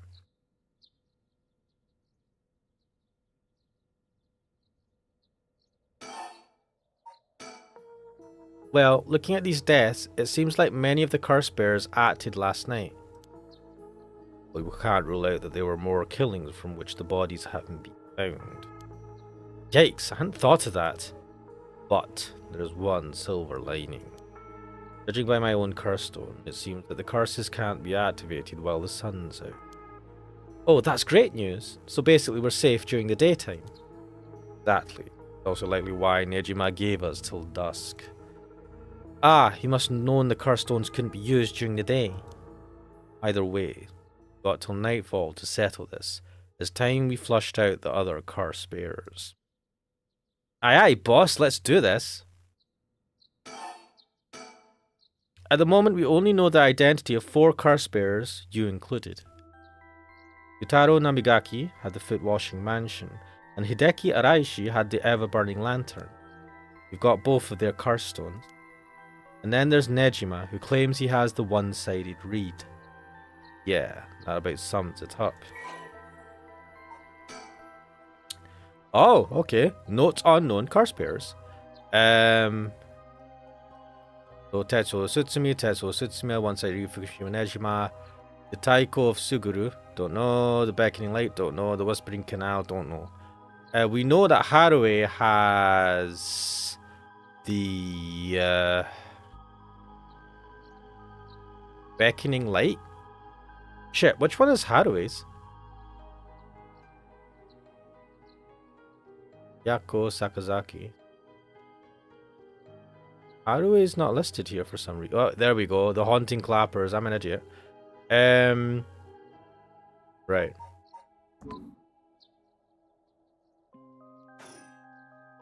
We better figure out who the remaining 5 are quick. How should we go about looking for them? There's no point in searching blindly without a lead. Let's focus on other things for now. Tracking down Nejima may lead us to the other car spares too. Either way, he should be our top priority. He could do some real damage if we don't get him. I also want to look a little more into Yoshimi. Got a feeling there's some connection. Aye aye, boss. Sounds like we've got our work cut out for us. I asked around Sumida's Community Safety Bureau where Yoshimi was stationed. It seems like he was investigating the apparent suicide of a girl named Michio Shiraishi. Yeah, I heard about that. He was trying to determine whether it really was a suicide, looking into the height of the building, the force of the impact, her wounds, all that. He must have suspected some kind of foul play, because he ordered a full investigation. But it had already been deemed a suicide, and his superiors told him not to go stirring things up. What was the evidence?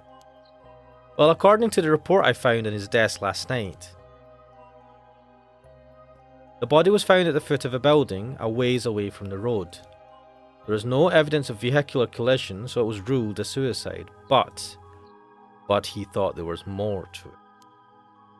Yes, a truck or other flat-faced vehicle travelling at high speeds could have inflicted similar damage. In other words, sometimes a traffic accident can look an awful lot like a fall, so there is a chance that it wasn't a suicide. But what a terrible way to go. There were no brake marks on the road, meaning it would have been a hit and run. The vehicle would have hit her without slowing down at all. This is turning into... Is that her foot? What the fuck? This is turning into quite the grisly case. Crack, you're saying, what? Alright,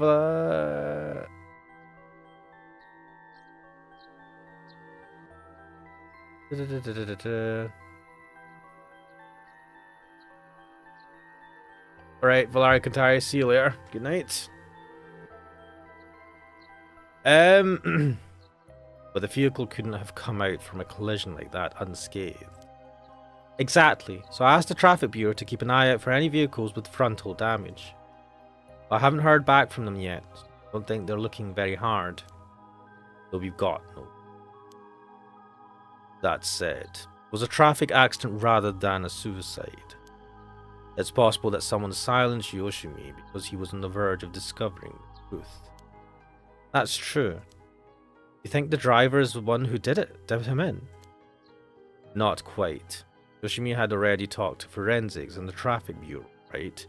His death wouldn't have covered things up. You're right on that. Even if the suicide was a cover-up for a hit and run, it doesn't seem like enough reason to kill a cop.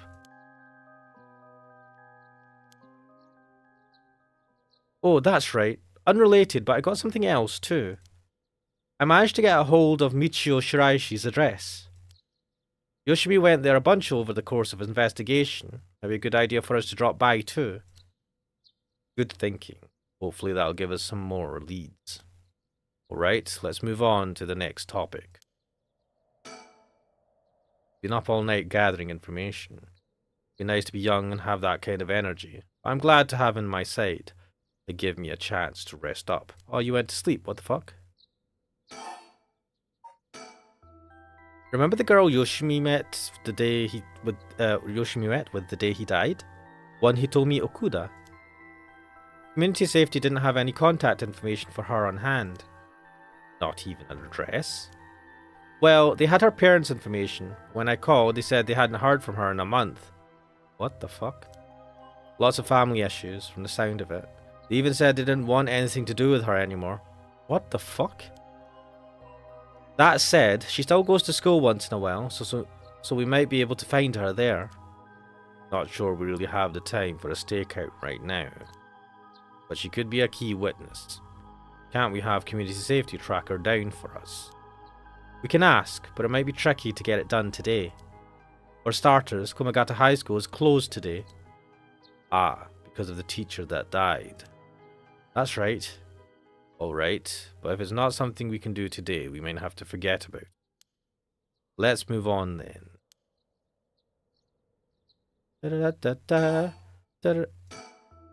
I got some information about Yoshimi's fiancée from Community Safety. Her name is Mayu Chozawa, 27 years old. She works as a beautician in the area. Wait, why do we need to know the details of your fiancée?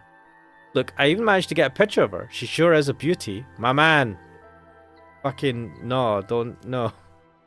But, oh boy, here it comes. But what? Community Safety hasn't been able to contact her since Yoshimi died. Not by phone or at her house. In other words, no response, dead silence.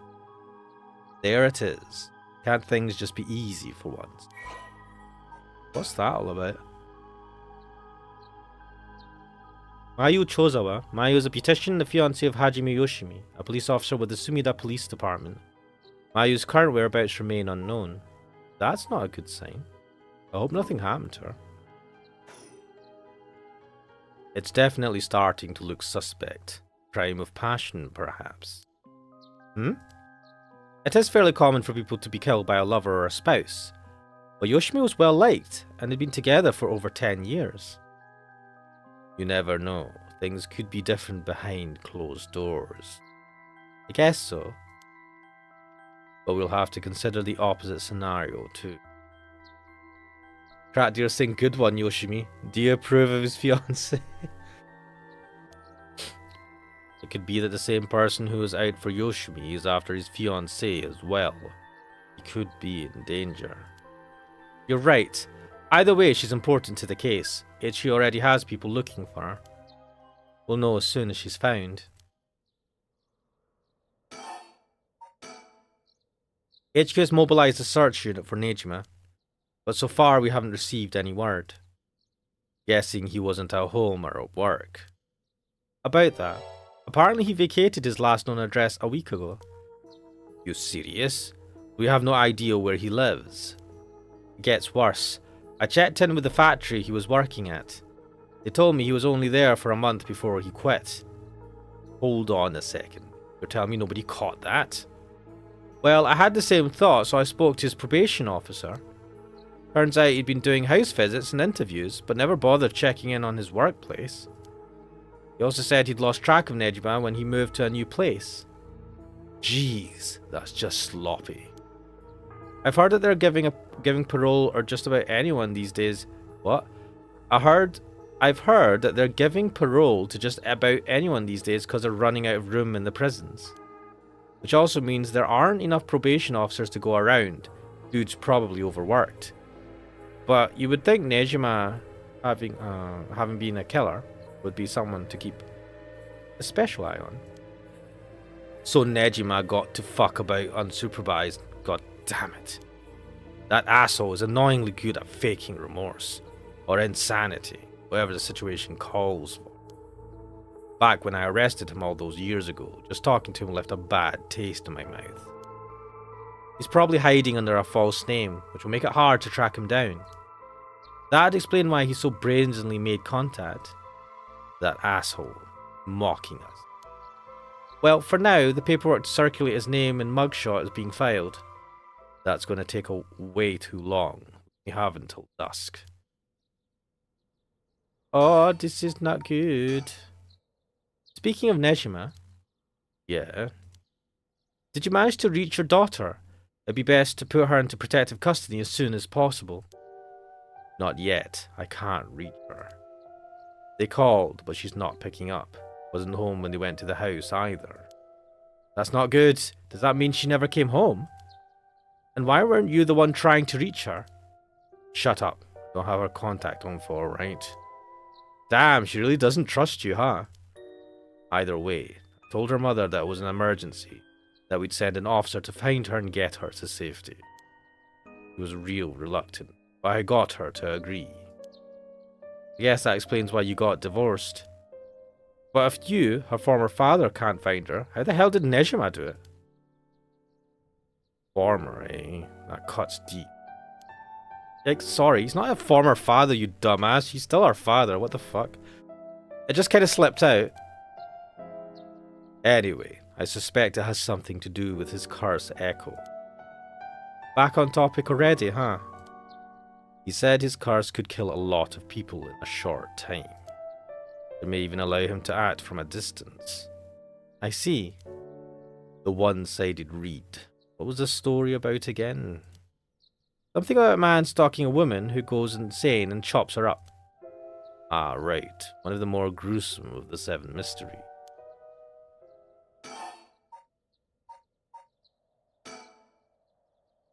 As for Nejima's whereabouts, all we can do is throw more people at it until we find something. I'll check in with HQ frequently to see if they've got any updates. And that's about it. Shall we continue our investigation? What is this music? Investigation music! We could go to Komagata High School to look into Hitomi Okuda, or to Michio Shiraishi's house to find out more about her.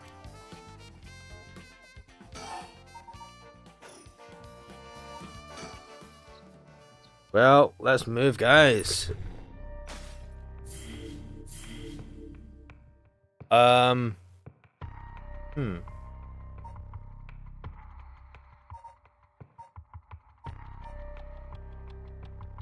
Let's check what Richter's up to.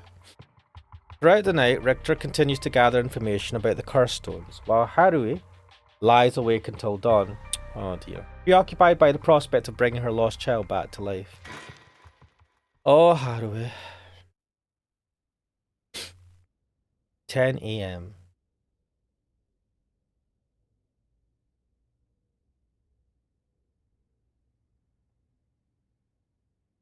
Good morning, ma'am. How are you feeling?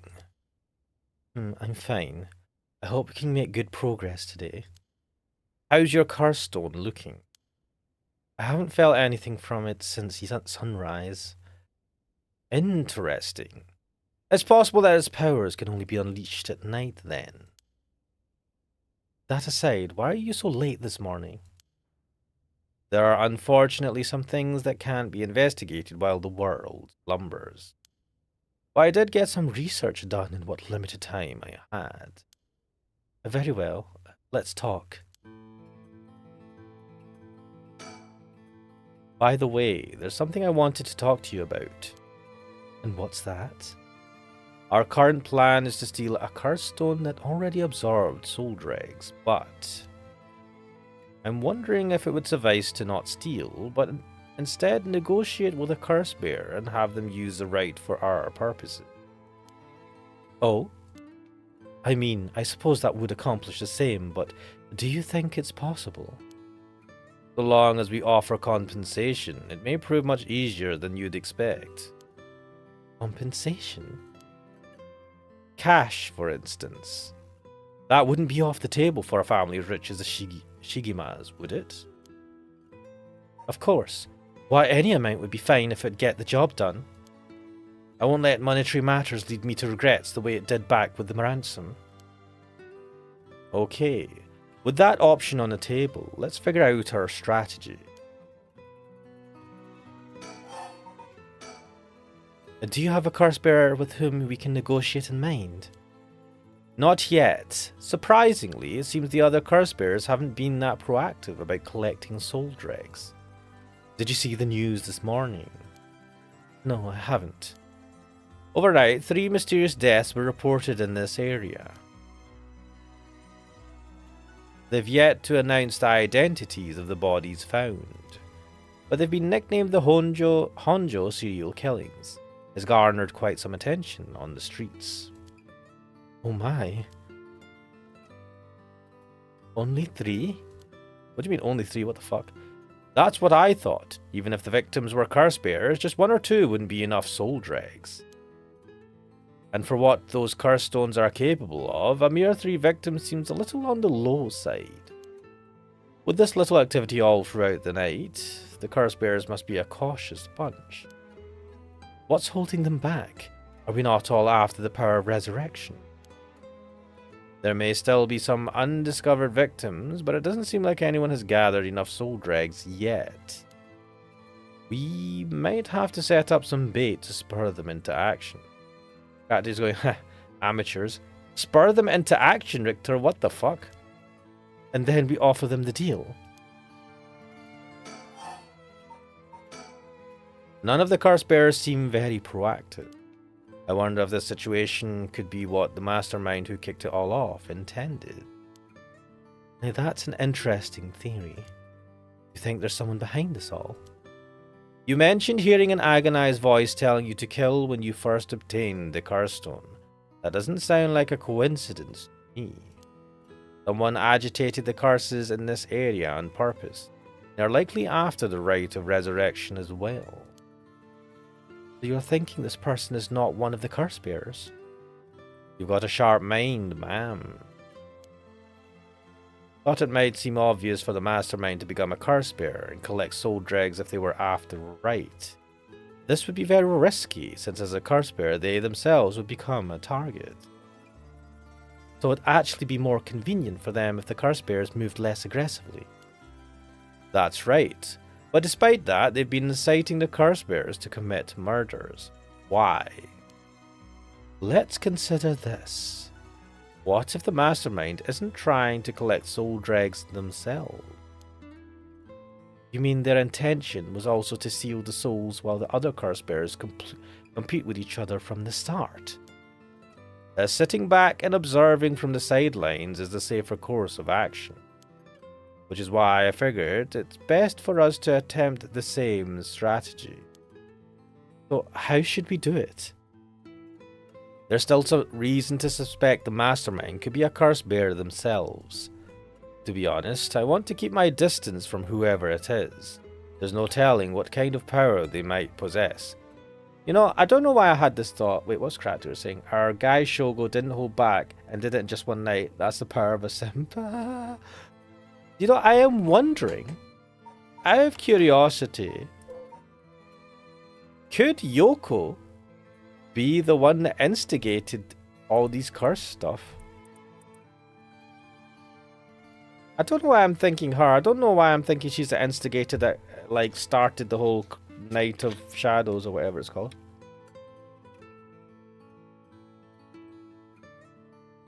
It's just a thought. Because who else could it have been? I don't think it's him. He's dead. What, fiancé?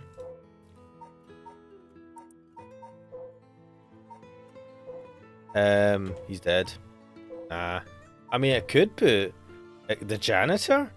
I think he's Nejima, though. Wait, he's popular among the students for his friendly and caring nature. Going so far as to remember the names and faces of all those attending school, he is affectionately known as Old Man Ashmiya. Although he appears to be a simple and amiable man, Makoto's occasional shrewd remarks have led to speculation among students that he may have led a far more interesting life than it seems. However the truth may be, he will be remembered as one of the 7 mysteries of Komagata High School for some time to come. I suspect he might be Nejima. I mean, it could have been the historian, but he's a very sciencey type person, right? I don't know. Anyway. Raptor saying maybe she did say she has spiritual sense. Yeah, I think it might like, and if she killed, um, what do you call it? Yoko, not Yoko. Oh, our man, Shogo. That's it. She might have killed him at the end of the day, because when he went back to the park, I don't know, possible. Like he let her go home, but then she didn't go home, and she like somehow got him to trigger the curse on himself. And then she took all the curses that he, or whatever curse he had. I wonder. But anyway, to be honest, I want to keep my distance from whoever it is. There's no telling what kind of power they might possess. Whether our aim is to negotiate or steal, we'll have to outpace the mastermind in making contact with the other curse bearer. How do you suppose we do that? At this point, all we can do is search. Crackdeer is saying, she did say she has spiritual sense, though a spell that'll enhance the paranormal stuff in a 3-kilometer radius. Does she have the skills for it? That's a good question, but she could just be more than meet the eye. Town is beginning to wake up once more. The clamour of society can be heard from beyond the garden gates. Like any day, a cloud of pollution drifts out from the industrial area. No, I wasn't meant to click on that. Let's talk to this. If there's a mastermind inciting the curse bearers to collect soul dregs, can we be sure that there even is a rite of resurrection? What? Oh, I played for 10 hours apparently. A good question. The rite could be nothing but a myth fabricated to spur the curse bearers into action. Seeing it might be for naught, do you want to give up, ma'am? Never. Understood. After all, we'll never know the truth unless we see it for ourselves. That's an interesting prospect. Like, the rite of resurrection is bullshit, and everyone's just being incited to fill up these curse stones with soul dregs, and it's actually for some other nefarious reason that they're doing it for.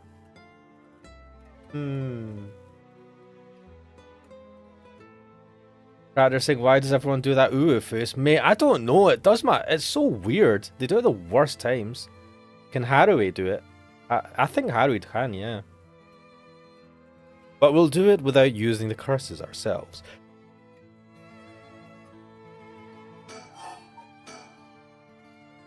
By the way, I met a few people who seemed like potential curse bearers last night. I did some investigating into all of them, but I only managed to get detailed information on 2. You're quick. I suppose that's to be expected from an investigator extraordinaire. I appreciate the flattery. What is this fucking JoJo pose? What a man. But first, there's Ayame Tono, the girl we talked to before, though she isn't a curse bearer herself. She's a student attending T University of Art. She currently lives alone in an apartment near Midoricho Park. Wait, could she be the mastermind? Acting like a dumbass? That would be annoying.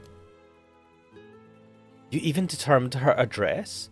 You're not one to be underestimated, Mr. Investigator Extraordinaire. I called every single university with the ukiyo-e in the curriculum pretending to be her parent. I went around to check on her place on the way here. It doesn't seem like she returned home last night.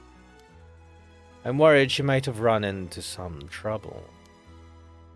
Didn't you attempt to follow her last night?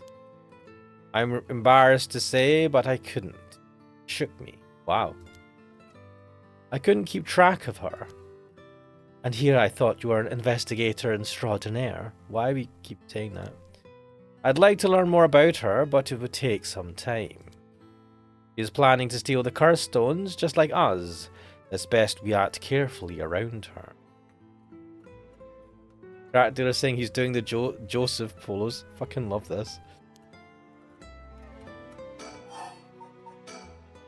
Next is a tall man who was dressed in black. I met him near Kinshicho, but he stood out with the way he dressed. I managed to get some good information from him. Impressive. What can I say? He works as the secretary to Hihaku Soap's chairwoman. I believe his name is Takumi Yumioka. The Hihaku Soap's headquarters and factories are both located in Honjo, correct? Yes. They've been here for a while, but it's only in the past 10 years that the company has shown significant growth. I remember seeing the chairwoman on the news a few years back. She seemed to be very shrewd. With the increase in sales, I assume she'd want her factories running at full capacity. But with the harsh restrictions against industrial waste, a lot of the factories with older equipment had to be shut down. That's right. Even 10 years ago, there were many complaints about chemical plants dumping waste into the river. Most companies back then were more concerned with making a profit than protecting the environment.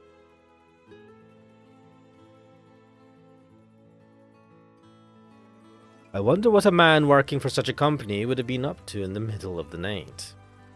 On the way here, I stopped by the company's headquarters, but they hadn't started for the day. I should have better luck later. Let's hope you will. Perhaps they're interested in seeing if the route would be beneficial for their product research into beauty and skincare. Ha! Now that's an interesting thought.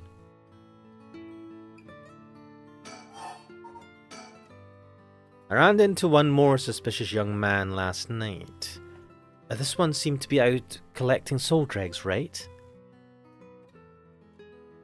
Indeed.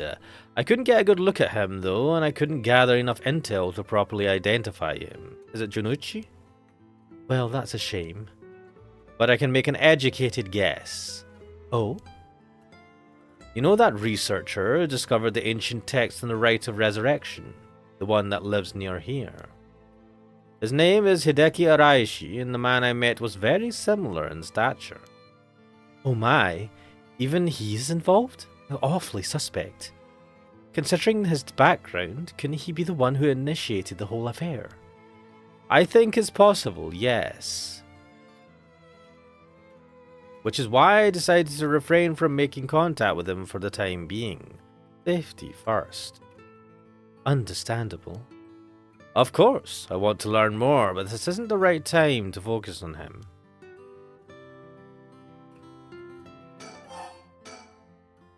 I prefer to ascertain who else is a curse bearer. First, I'll return to Hihaku Soaps to see that man in black. Their headquarters are down in South Warigisui Street. Okay.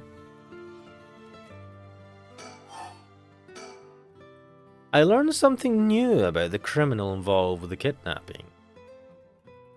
It concerns the serial killings. There was a body found at Komagata High School. The person was identified as a school teacher. His name was Kohei Yonuichi. Do you think he was a curse bearer? Not sure. It's possible. But regardless, this means the two people who knew the truth about the kidnapping are both dead. Wait, how did Yonuichi know about it? Did Michio not talk to a kid? Oh shit, Michio was involved in the kidnapping of the kid. That's what Yonuichi had over Michio. Fuck. Of course. All coming together. Just when we were getting somewhere. And she must have done it for money or something, not realizing what it was. It isn't enough to make me give up, of course. Still, we don't know anything about Michio Shiraishi's residence. It'd be wise to pay it a visit. Understood.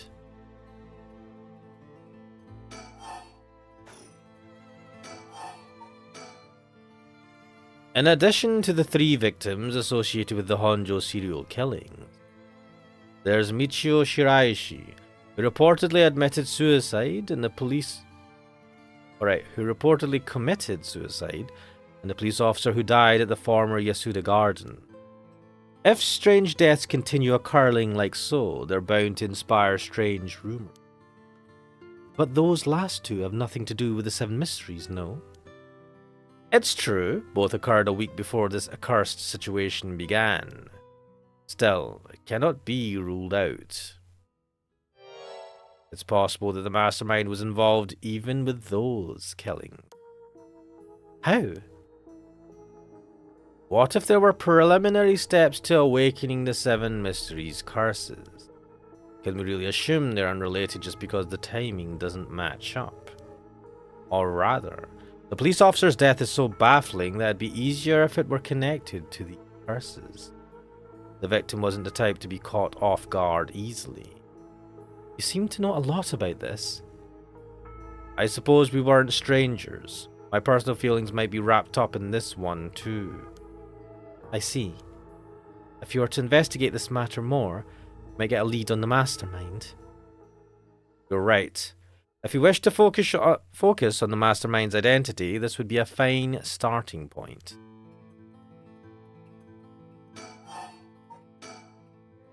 We might even discover more deaths related to the curses on the way. You should pay attention to today's news. Well, that's all I have to report. Shall we continue with our investigation? What do you want to do? If you still can't use the curse stone, taking a walk should be a fine place to start. Right. Let's go together. I want to see what's going on for myself. In that case, I'll trust you to decide on where we should go, ma'am.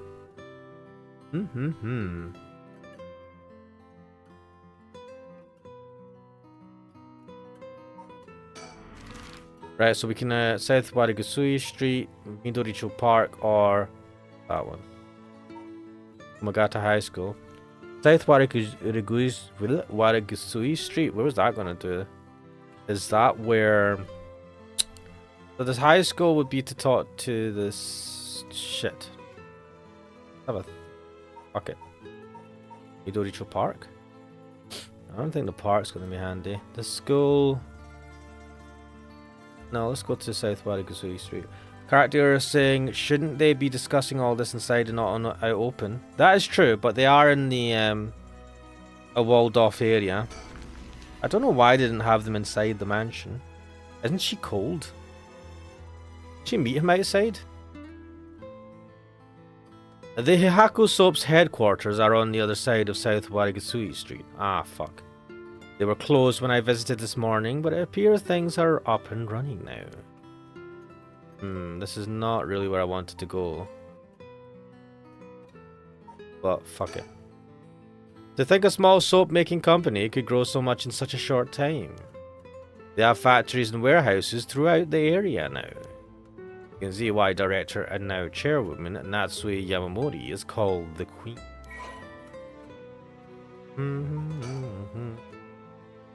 Hihaku Soaps, a chemical producer that ranks 4th largest in the domestic detergent market and 7th largest in the cosmetics market. Goddamn. From its humble beginnings as a small soap factory established after the war in 1946, founder Natsue Yamamori utilized her feminine perspective in a well-timed economic boom to boldly lead the company into new markets. And as the markets grew crowded with the industrialization of Sumida City, the company continued to expand, digging its roots deep into the area. In particular, it established itself as a household name by focusing its branding towards the rapidly expanding convenience store market. Its flagship products now include cosmetics, detergent, soap, shampoo, and more. The company's name, Hihaku, can also refer to kasuri, a type of pattern fabric.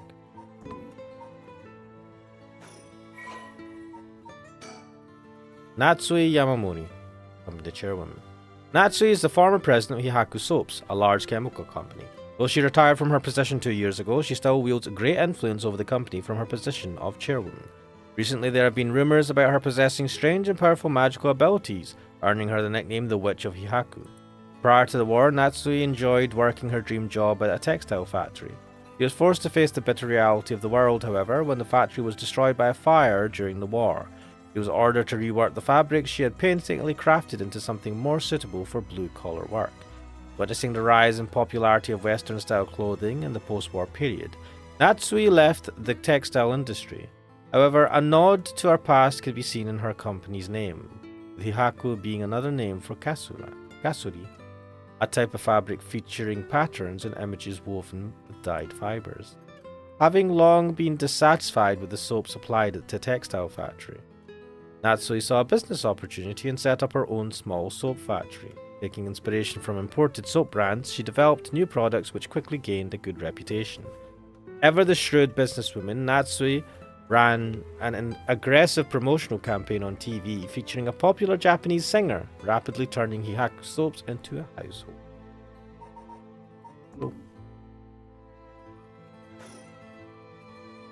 You mentioned that Takumi works as her secretary. That's correct. Do you think it's possible he's acting on her orders? That's exactly my thinking. A curse bearer with both money and power would certainly look at resurrection as their next prize. Negotiating with a person of that stature may prove difficult. Yeah, maybe don't go to her then.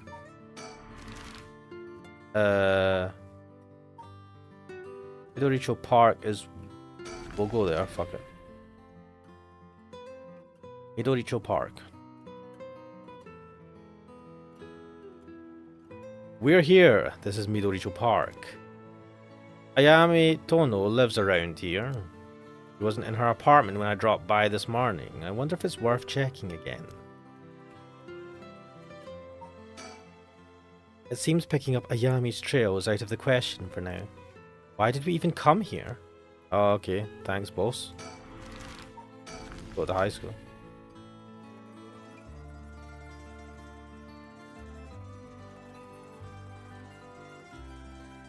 Here we are at Ground Zero, Komagata High School. I guess it's logical that the police has got this place shut down. The teacher's body is found here after all. It's as if the students have nowhere to go now that the school's closed. 2 people have died, a teacher named Kohei Junoichi and a student Michio Shiraishi. Is there anything else to be gained here? Wait, are you going to say that everywhere? Whatever. It seems the officers are still inspecting the scene. Entry has been strictly prohibited.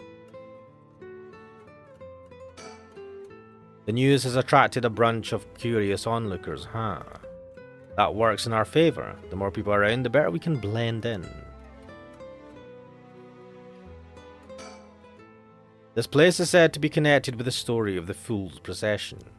I wouldn't be surprised if a curse bear decided to turn up. However, I need to find out if that teacher was a curse bear or not.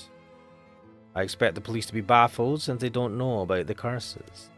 I can ask around and see what the students have to say.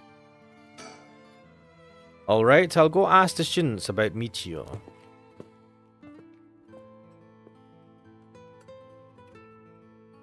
I'm back, ma'am. So, what did you learn? That school kids sure love a good rumor. I was practically drowning in stories about Mr. Jonuchi and Michio, most of which seemed dubious at best. Not surprising. Most of what I heard was hardly worth a second thought. But there was one story that caught my attention. Oh? Some believe that Michio is the one who killed Mr. Jonuchi. Really? The story's got 2 pieces of evidence to back it up. One of them wasn't news to me. Apparently, he's been mumbling that Michio was going to kill him for some days now. A fellow teacher overheard his mumbling and told the students. And then it spread like wildfire, I suppose. Rumors that juicy don't stay a secret for long.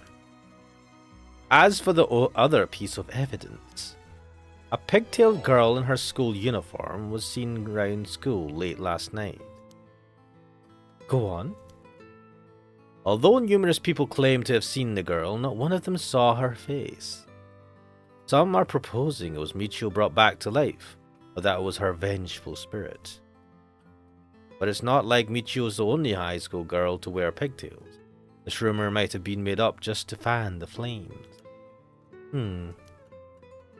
But if it were true, I'd want to get a hold of her in order to hear her side of the kidnapping. If she's alive, that would be ideal. There's still one more thing I should mention. I discovered where Michio lived. A student had a list of student addresses on hand. Why? Why did the student have a list of student addresses? That's an amazing find. I believe all of the students actually have a copy of said list. What? Why? What a breach of privacy. Every student has a list of all the students' addresses. It truly worries me how easy it was to obtain what should be confidential information. Yeah, what the fuck? Imagine what would happen if that information got into the wrong hands. What, like a weird dude in a fucking hat? And an eye patch? Well, it's not an eye patch, but whatever. Well, so far it hasn't, no? What the hell's that reaction? Sure, let's hope it stays that way. In the meantime, it's now possible for us to visit Michio Shiraishi's house. Right, let's let's go to our house. So this is the first time we're going to be going to Michio's house. Crack dealer saying, I am pretty tired. Alright, crack dealer, I'm gonna go on for just about half an hour, a bit more anyway. See you later, mate. See you later, crack dealer. I won't go on for too long after this anyway. Bye. How did it go? I went to visit Michio Shiraishi's family home. However, no one seemed to be there. I got no answer at the door, and all the lights were out. It seems to have been empty for a while now. There was a stack of newspapers out front. Not good. I don't understand why no one's come to this house, even after Michio committed suicide. I wonder if this place is okay. Social connections run deep in working class areas like this place, so I decided to talk to the locals. I met a few nice old ladies who were kind enough to give me the scoop.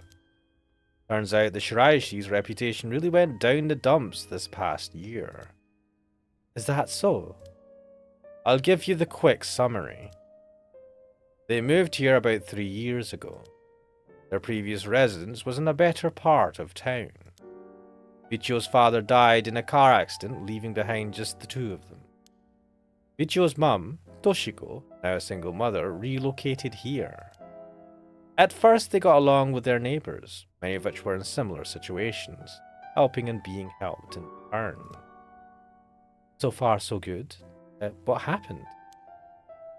Well, as I said, their reputation began to go downhill about a year ago. A man recognized as Toshiko's common-law husband had moved into the household. Common law, interesting. His name was apparently Kankichiro Iwai. Neighborhood gossip is something else. Somehow everyone knew his name. So, what of this Iwai character? He was apparently a vulgar fellow with a criminal record. Is he the guy that did the... Oh shit! Is he the guy that organized the kidnapping? And he got Michio involved? Which would oh my god.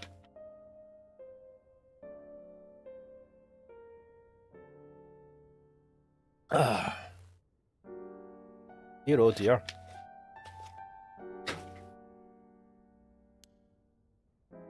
He was prone to violent outbursts. The neighbors often heard screams and shouting coming from the home. The neighbors took particular notice of Toshiko's screams, pleading them to not hit Michio. That's terrible. As if that wasn't unsettling enough, every night the neighbors also began to hear an eerie chanting. Through this, the Shiraishi standing in the neighborhood plummeted rapidly. Toshiko was often seen covered in bruises and wounds. She stopped responding to her neighbors. She would just turn the other way when greeted. They kept their storm shutters closed even during the day, and effectively shut themselves away from the entire community. That sounds horrible. Why didn't the police step in and do something? Unfortunately, under our current laws, the police aren't allowed to get involved with domestic disputes. That's awful. And then Michio reportedly killed herself. Things only got worse with Iwai, and Toshiko was admitted to the hospital for physical and mental abuse. Ever since, Iwai hasn't returned to the home. Many locals expressed sympathy for Michio's circumstances, but just as many were fed up with the Shiraishis entirely, and seemed relieved that things finally quieted down again. It seems that they were still considered outsiders, even after 3 years of living here. What the hell? I don't understand it. Why would Toshiko have gotten involved with such a brutish good-for-nothing in the first place? I've heard many stories where one's partner's personality does a complete turn after entering a relationship. After her first husband's death, Toshiko's financial situation had also taken a turn for the worse. She was determined to send her daughter to a good high school. It's possible she fell victim to sweet promises. Life can be tough, I suppose. Well, you wouldn't know, Haruhi. You are in a place of fortune in terms of money. You don't seem moved by the story, ma'am. That's fine. People have all kinds of stories. What? Shit, right. Oh, fuck. Look at this guy. Kankichoro Iwai, the common law husband of Michio Shiraishi's mother, Toshiko Shiraishi. Kankichiro started coming and going from the Shiraishi household a little over a year ago. It seems he has served some time in prison, but the details are unknown.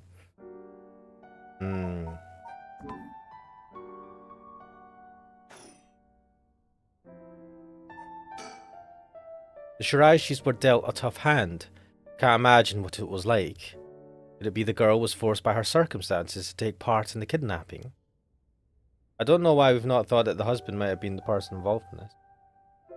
If Michio was the daughter. But the Shiraishis certainly hadn't lucked out with theirs, bringing such a violent man into it. That you got to say?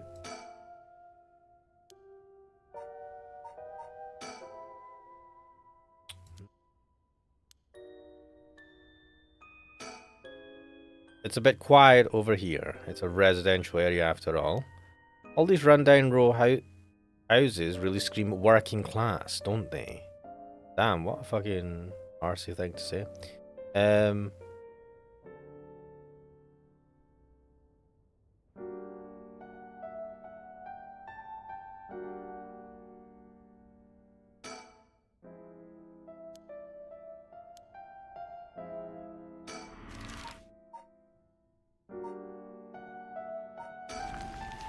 On Midoricho Park.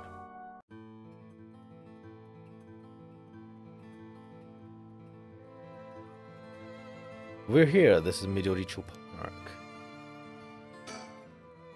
Seems picking up Ayumi's trail is out of the question for now. Why did we even come here? Oh well. This place is connected with the story of the Taiko of Sugaru. Not only that, Katsushika Hokusai's home was also in this area. That might be why Ayami chose to live here. It's like, oh, so you chose to play this? Yes. Yes, I did. This file. A small park bordering South Warigasui Street sporting a mixture of cherry and evergreen trees. Although unremarkable in most respects, its small playground always attracts a number of children come evening. While no trace remains in the modern day, it stands on what was once the site of the Sugaru estate. The legendary artist Katsushika Hokusai is also believed to have been born in the vicinity.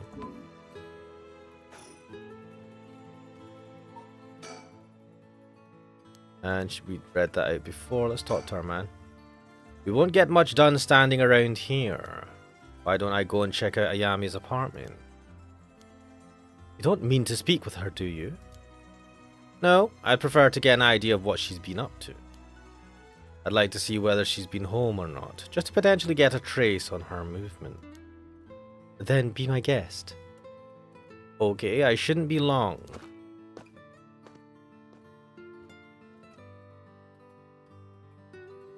I'm back, ma'am. So, nothing? I'm afraid so. She still hasn't returned. However, I noticed a few people who seem to be related to the police force keeping watch in the area. I don't know if they got eyes on her apartment, but they do appear to be watching the building it's in.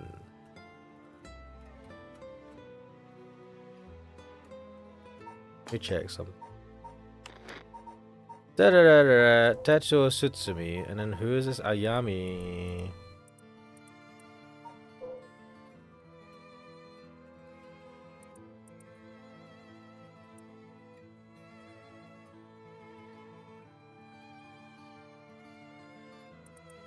No. I hope not. I hope this is not what I think it is, but anyway. Interesting.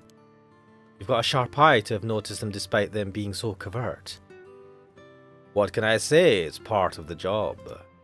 However, it meant I had to refrain from knocking on her door or looking through her windows. I wasn't able to check her electric meter or mailbox either, unfortunately. You were planning to go that far? We won't make much progress sticking around here. What a waste of time. We should move on quickly. Alright. I get the hint. Right, so we're there, South Warigasui Street. That's where the soap factory.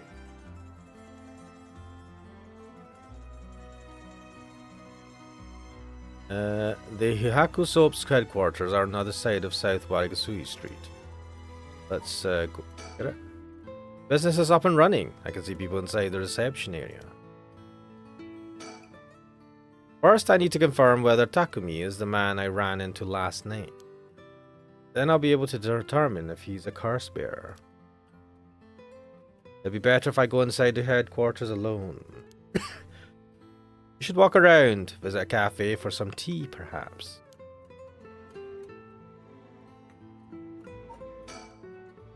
So an influential person at Kaku Soaps is potentially a curse bearer. Richter proposed we use money to negotiate for the curse stones, but we could hardly outbid a large corporation if it came down to it. It'll be better if I go inside the headquarters alone.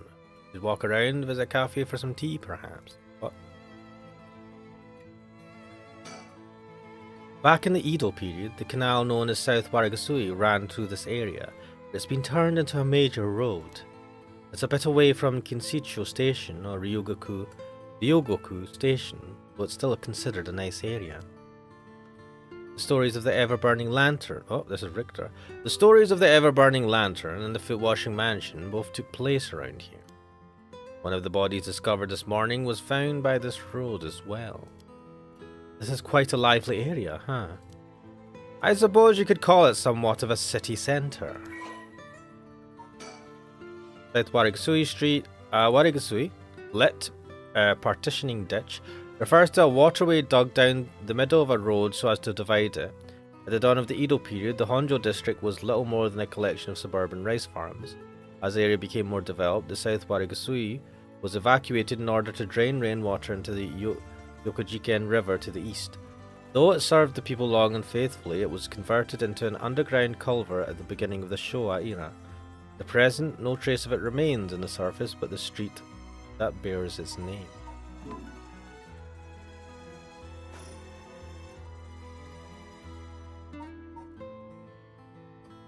He's saying I should go to a cafe or something. What the fuck does that mean?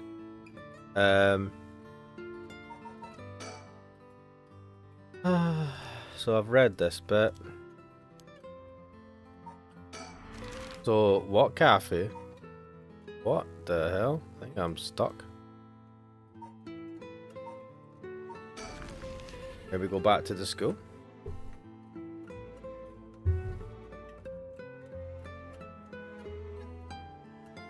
This is Komagata High School. I guess there haven't been any developments. Have you missed anything?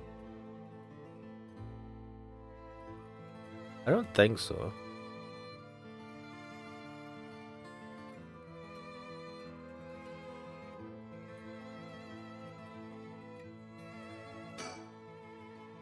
I can imagine the students are uneasy after learning of the murder. They do them well to stay home for some time, if not for fear of their safety. The police are probably too wrapped up in solving the case to be concerned about the students' mental health. I can see that. It's important that society provides a safe environment for the benefit of our youth. Some school policies could use some rewriting, especially those handling the students' personal information. That's right. I don't want a student being kidnapped on their way back home ever again. I expect criminals to grow more cunning as time passes. There may be times where the authorities can't keep up. That's where outlaws such as myself come in. What's this about? Ah, actually, just forget I said anything. Interesting. They're all dressed up for school. In another world, I might have had the chance to see my son in uniform too. I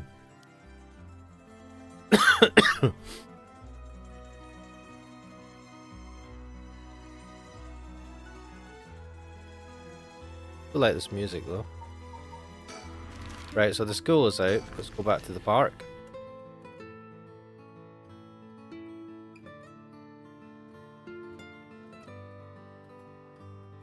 Yeah, you said this before. Let's have a look around.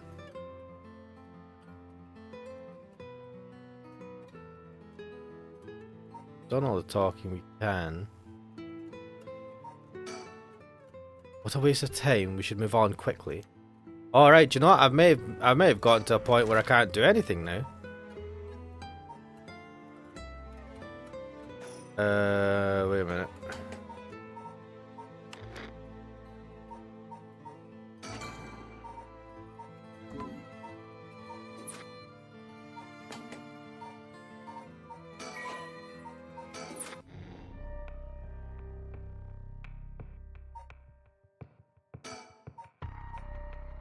With dusk fast approaching, they have no time to waste. With that in mind, Tsutsumi and Eryo direct their investigation towards Komagata High School and the Shiraishi residence.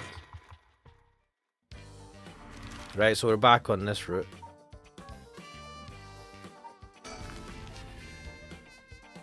The detective route. The detective meet.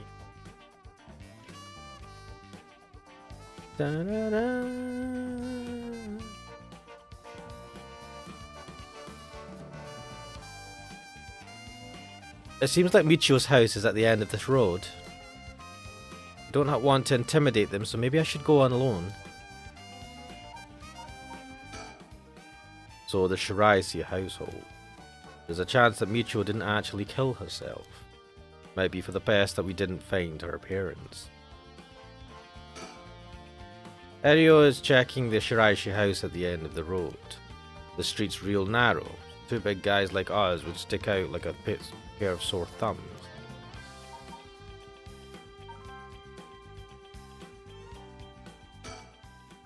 So the Shiraishi household.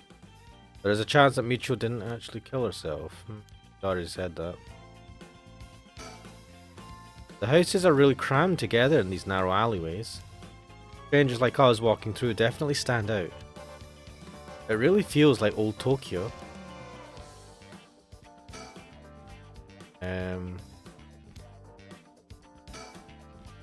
It's quiet. This place is normally pretty lively, full of people coming in and going. But it seems like everyone's decided to stay inside because of the recent incidents.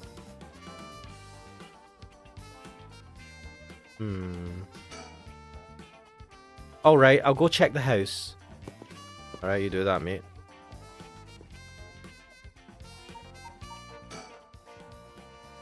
I wonder if there's something...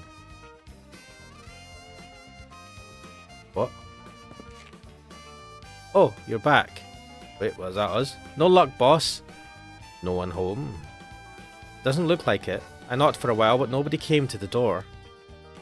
I glanced in the windows, but there was no sign of activity inside either. And I saw about 3 newspapers stuffed into their mailbox. That is not good. Errol looks kind of disappointed. Looks like no one's home right now. Let's try again later. Not much we can do if they're not home. Let's go somewhere else for now. Yeah.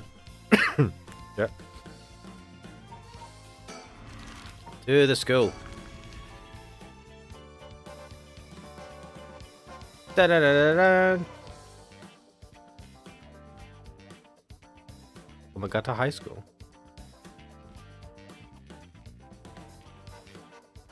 Here we are, Komagata High School. Classes are suspended for the day, so the students are just kind of wandering around aimlessly. Wouldn't you use that opportunity to just go home?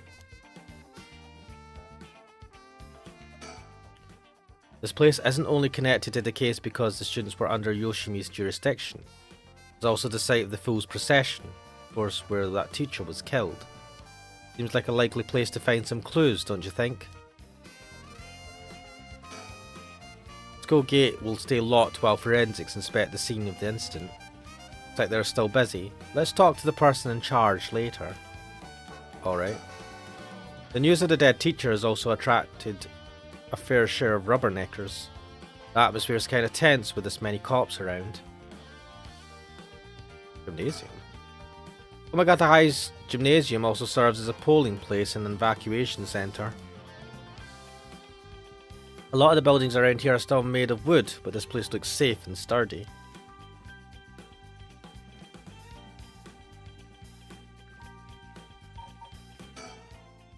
Ideally, we could talk to someone who was involved in the incident. Easier said than done, though. Wait. Why am I... Wait, is that... What's her face? Otomi? Huh?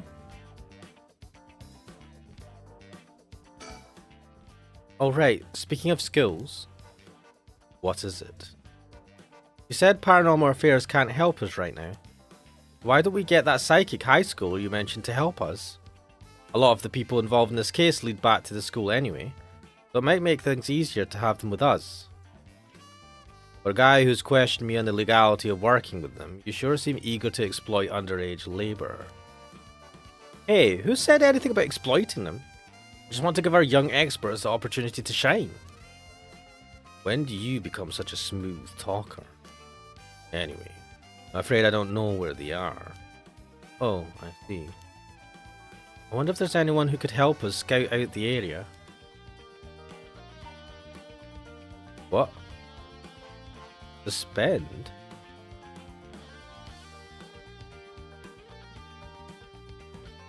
What? What's suspend do?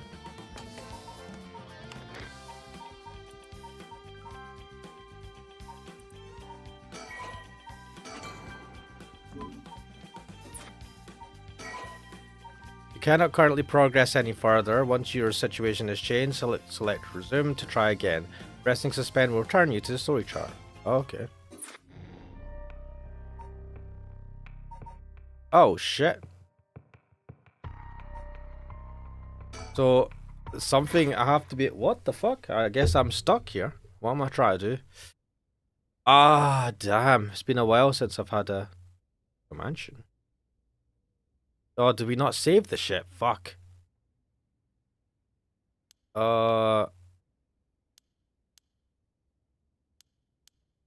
Shit, I didn't save any of it. Ah, fuck me.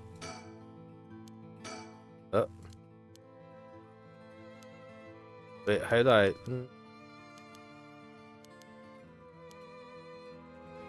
Right, well, I need to fucking... Oh, no. I gotta skip through this.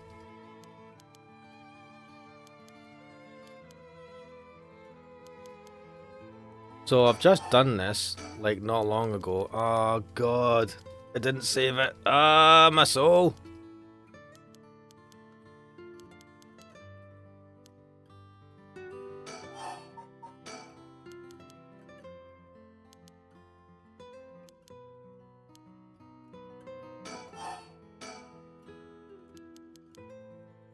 There's the JoJo pose. Love it. Oh dear.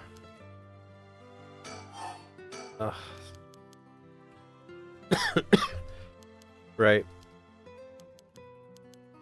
Maybe I had to do something, another route before it would unlock this one. Oh dear.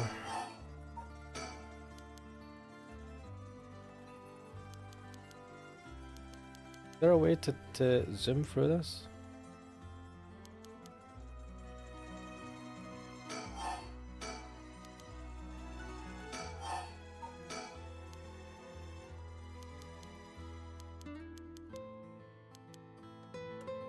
A second.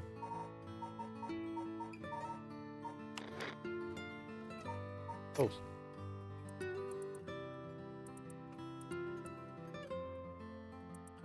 Auto does.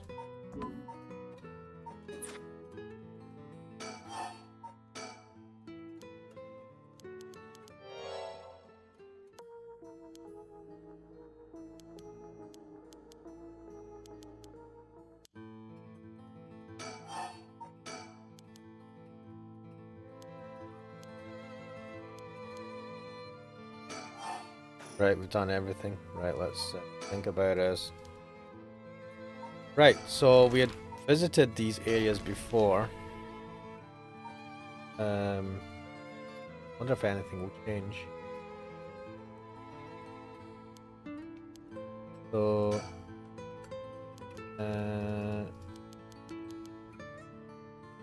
that hasn't changed much.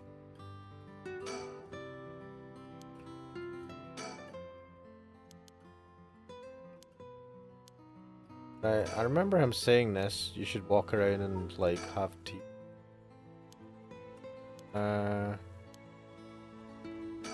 think that's now. Oh, what the hell am I supposed to do? Again, I've been through all of this. I'm going to go in. I may be a while, so feel to find somewhere to kill time. Feel what? What that? Okay, good luck in there. Right, so this didn't allow me to do this before, or maybe it could, and I don't know. Sorry to keep you waiting. How did it go? I'll fast forward to the conclusion. I met with Takumi. There's no doubt, he's the same man I saw last night. But it doesn't seem like he's a curse bearer. But that doesn't mean he has no connection to the recent curses. He knew about the 7 mysteries. He even guessed we have a cursed stone of our own. Excuse me? Oh dear. I tried to approach Takumi about a fallen item after I ran into him last night. However... You said your name was Richter, correct? I have a favor I'd like to ask of you. I'm hoping you would hand over the curse stone in your possession. Curse stone? What are you on about?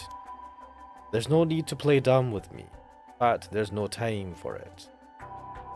I had all the same reason you did to think you were a curse bearer last night. And your arrival here only confirms it. You are a curse bearer, no? You're right. We lack time. I'll confess, I am a curse bearer. I possess the curse stone of the haunting clapper. I'm glad to hear the truth. Finally, conversation is worthwhile. It is a dangerous item you hold. Give it to me. My company will take the responsibility to dispose of it. I didn't know the soap business specialized in scrubbing curses clean. It is the prerogative of Miss Yamamori. Is that so? Assuming you've obtained the curse, you understand the power it involves. Miss Yamamori possesses a supernatural powers akin to those of a god. What? She also has a deep love for this land, having transformed it from the pile of dirt it once was to the home of our aquarium. She cannot stomach the fact that it's now the site of these curses run rampant. So you're telling me the Queen of Hihaku is a real-life witch? You wouldn't appreciate being called that, mate. There's a sorcerer by the name of Suigen Gamyodo who's gallantly working, exorcising spirits and the like. Go on. That being so, there have already been instances of the dead coming back to life. Do you understand the urgency of this matter? Dead come back to life, what? These are curses we're speaking of, tools which are used by wicked beings to possess people. The rite of resurrection is nothing but a fabrication meant to seduce the curse bearers into unspeakable action. If you truly understand what I'm talking about, you must hand over that curse stone at once. Very interesting. With that said, just how many curse stones have you acquired so far? If what you tell me is true, surely the company would have launched a large-scale search by now. We have 6. What? 6? Whoa, I can rest at ease then. And here I thought I was at risk of being cursed. It seems we are on the same page. If that is the case, you should hand over your curse stone. I'm sorry to disappoint you, but it's not actually in my possession at the moment. Considering its importance, I've been keeping it in hiding. Really now? Then I'll accompany you while you retreat. I'm sorry, but I've got something important to attend to, but I promise I'll return with it later. Very well. Then you won't refuse to provide your address and telephone number, I presume. How prudent of you. I'll oblige. And that's how it went. So they aren't after the right after all. I wouldn't be so quick to trust him. Oh? I believe we're dealing with a master in deception. He may well have made up a story to convince us to part ways with our stone. I think he was lying about having procured 6 curse stones as well. Like, really? 6? That's excessive. Well, now I feel gullible. The company is plotting something. I wonder what they mean to do with the curse stone. He seemed rather desperate to get a hold of ours, despite us not having collected any soul dregs. Perhaps the people at Hihaku are the masterminds behind the curses being unleashed. Ooh, that would make some sense. Because the chairwoman's a witch. I wonder about that too. If she really were that powerful, would her secretary have divulged that information so casually? Takumi was either making it up as he went, or he's trying to spread a rumor. For what purpose would he do that? Recently, people have been caught up about the occult more than ever before. If word spreads that Hihaku's chairwoman has godlike powers, you could very well benefit socially and politically from that mystique. That's unsettling. He tells me he barely slept last night, and yet he seems to be brimming with energy. Was I too that resilient at his age? Perhaps is what sets apart a detective from the rest.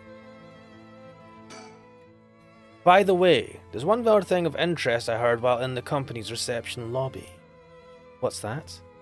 People were discussing whether one of the bodies found this morning was that of a Hihaku employee. Really? So long as the officials haven't revealed the identity, it all amounts to no more than speculation, though. Despite that, I've reason to believe Hihaku Soaps is deeply involved with the 7 mysteries. At the very least, I can assure you I've gathered that much. The more we know, the better our negotiations will go.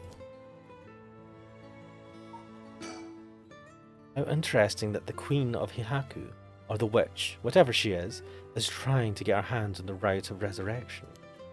It's like some kind of dark fairy tale. Regardless what is or isn't true, we must stay one step ahead. Right, let's head to the park. Midoricho Park. We're here. This is Midoricho Park. Ayami Tono lives around here. He wasn't in her apartment when I dropped. Oh, I've done this. I'll talk to him. Ba-ba-ba. Right, he goes to see if Ayami Tono is in her apartment. Yeah, Cecile. And the police are looking around. Right. What a waste of time. We should move on quickly. This place is connected with the story of... Oh, we've read this as well.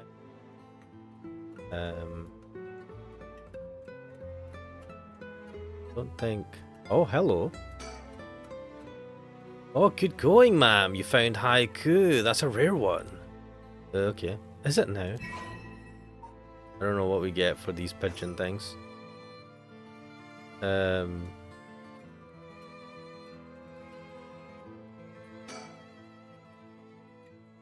He's said this before, so... What? South Warwick is... Where are we just now? The park. It's high school.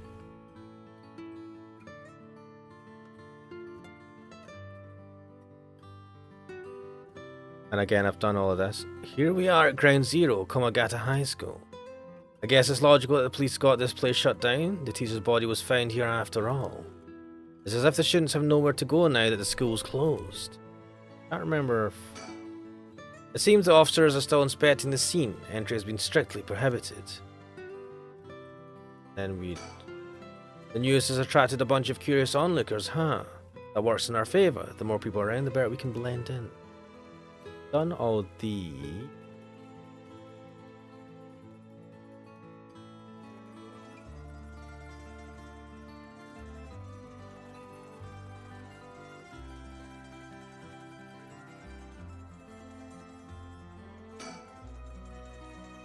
He appears to be wary of those police officers.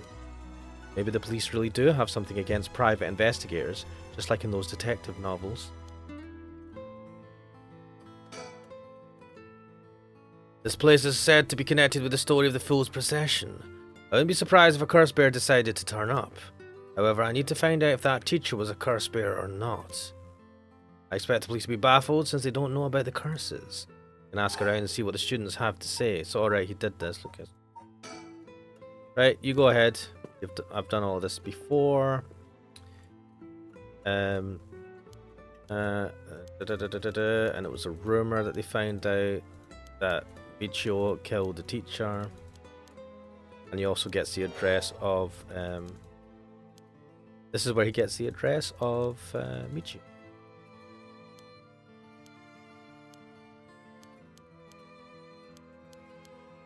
Get through done this. We've read this before.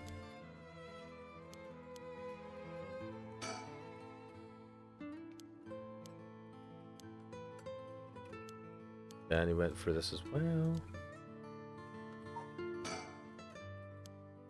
Goes home. I expect her family might be able to tell us more, but a hard topic to bring up soon after her suicide.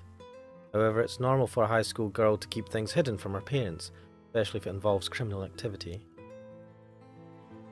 So I think that's all she's in. Right. And then we've got the new route, a new place. And we'd done this before as well.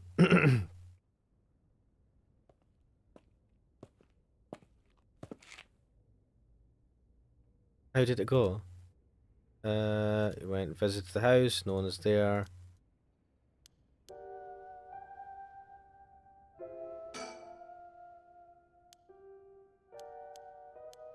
Again, he goes over that they moved here 3 years ago. Father died. Joe's mum married another guy. He was a criminal. He had a criminal past. He used to be Michio and her mum. And there used to be weird chanting and stuff. And from this, I've got that I suspect that Michio's father might have been the one who organized the kidnapping of Harue's child. And he involved Michio in the kidnapping as well. That's why Michio had something that she was afraid of getting out. Anyway, let's read through this. What's this? That didn't happen last time. Hmm? Oh, so you came here too? Huh? What is it? Ah, the detectives. Ah. Could you repeat what you know one more time for me, Richter? Oh, this didn't happen last time. So we had to... Oh, shit. So, fuck. Wait, so that's probably unlocked that bit.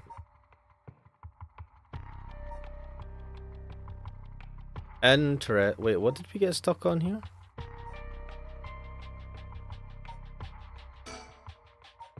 Okay.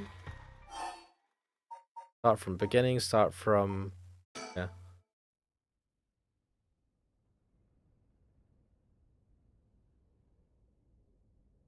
Near the Shiraisi house.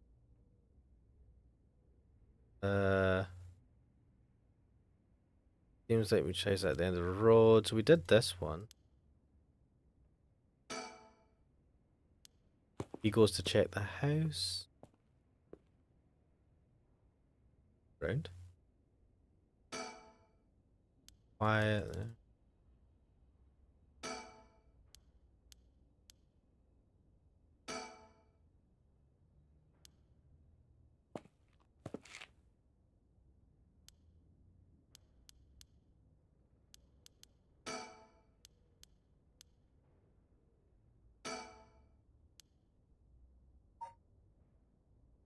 think. Oh, hello. Mockingbird 6 discovered.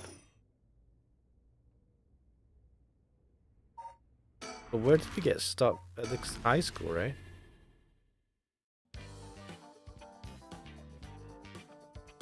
So last time we got stuck here. Actually, I should probably...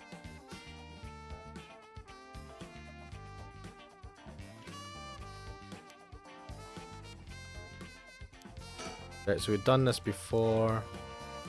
Gymnasium, read through that, I think.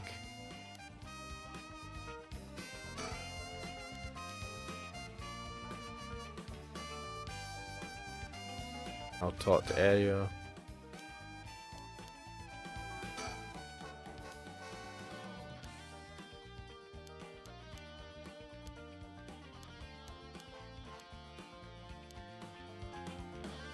Oh. Suspend?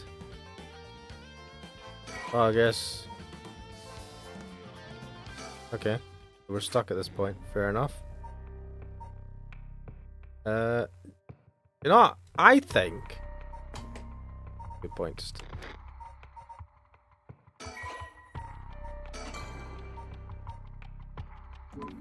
Right. We may have to continue from Hitomi's help. That might be what it is. If not, I can always check a guide if I'm super stuck. But for now, I think I'll leave it there. This is intriguing. The stuff is starting to slowly unfold. We're starting to get more and more information. I'm a bit curious about what the soap company is up to. Is the chairwoman involved, or is the dude, that guy, working on his own and just saying that he's working for the chairwoman? Are they all behind it? Who's behind all of this? Is it Nejima? I don't think it's Nejima. Someone is behind all of this. And I'm wondering if it was our friend Yoko. But we'll see maybe next time. For now, this is Paranormasight. I am Ash Mannix, and I'll hopefully see you guys next time. Bye bye.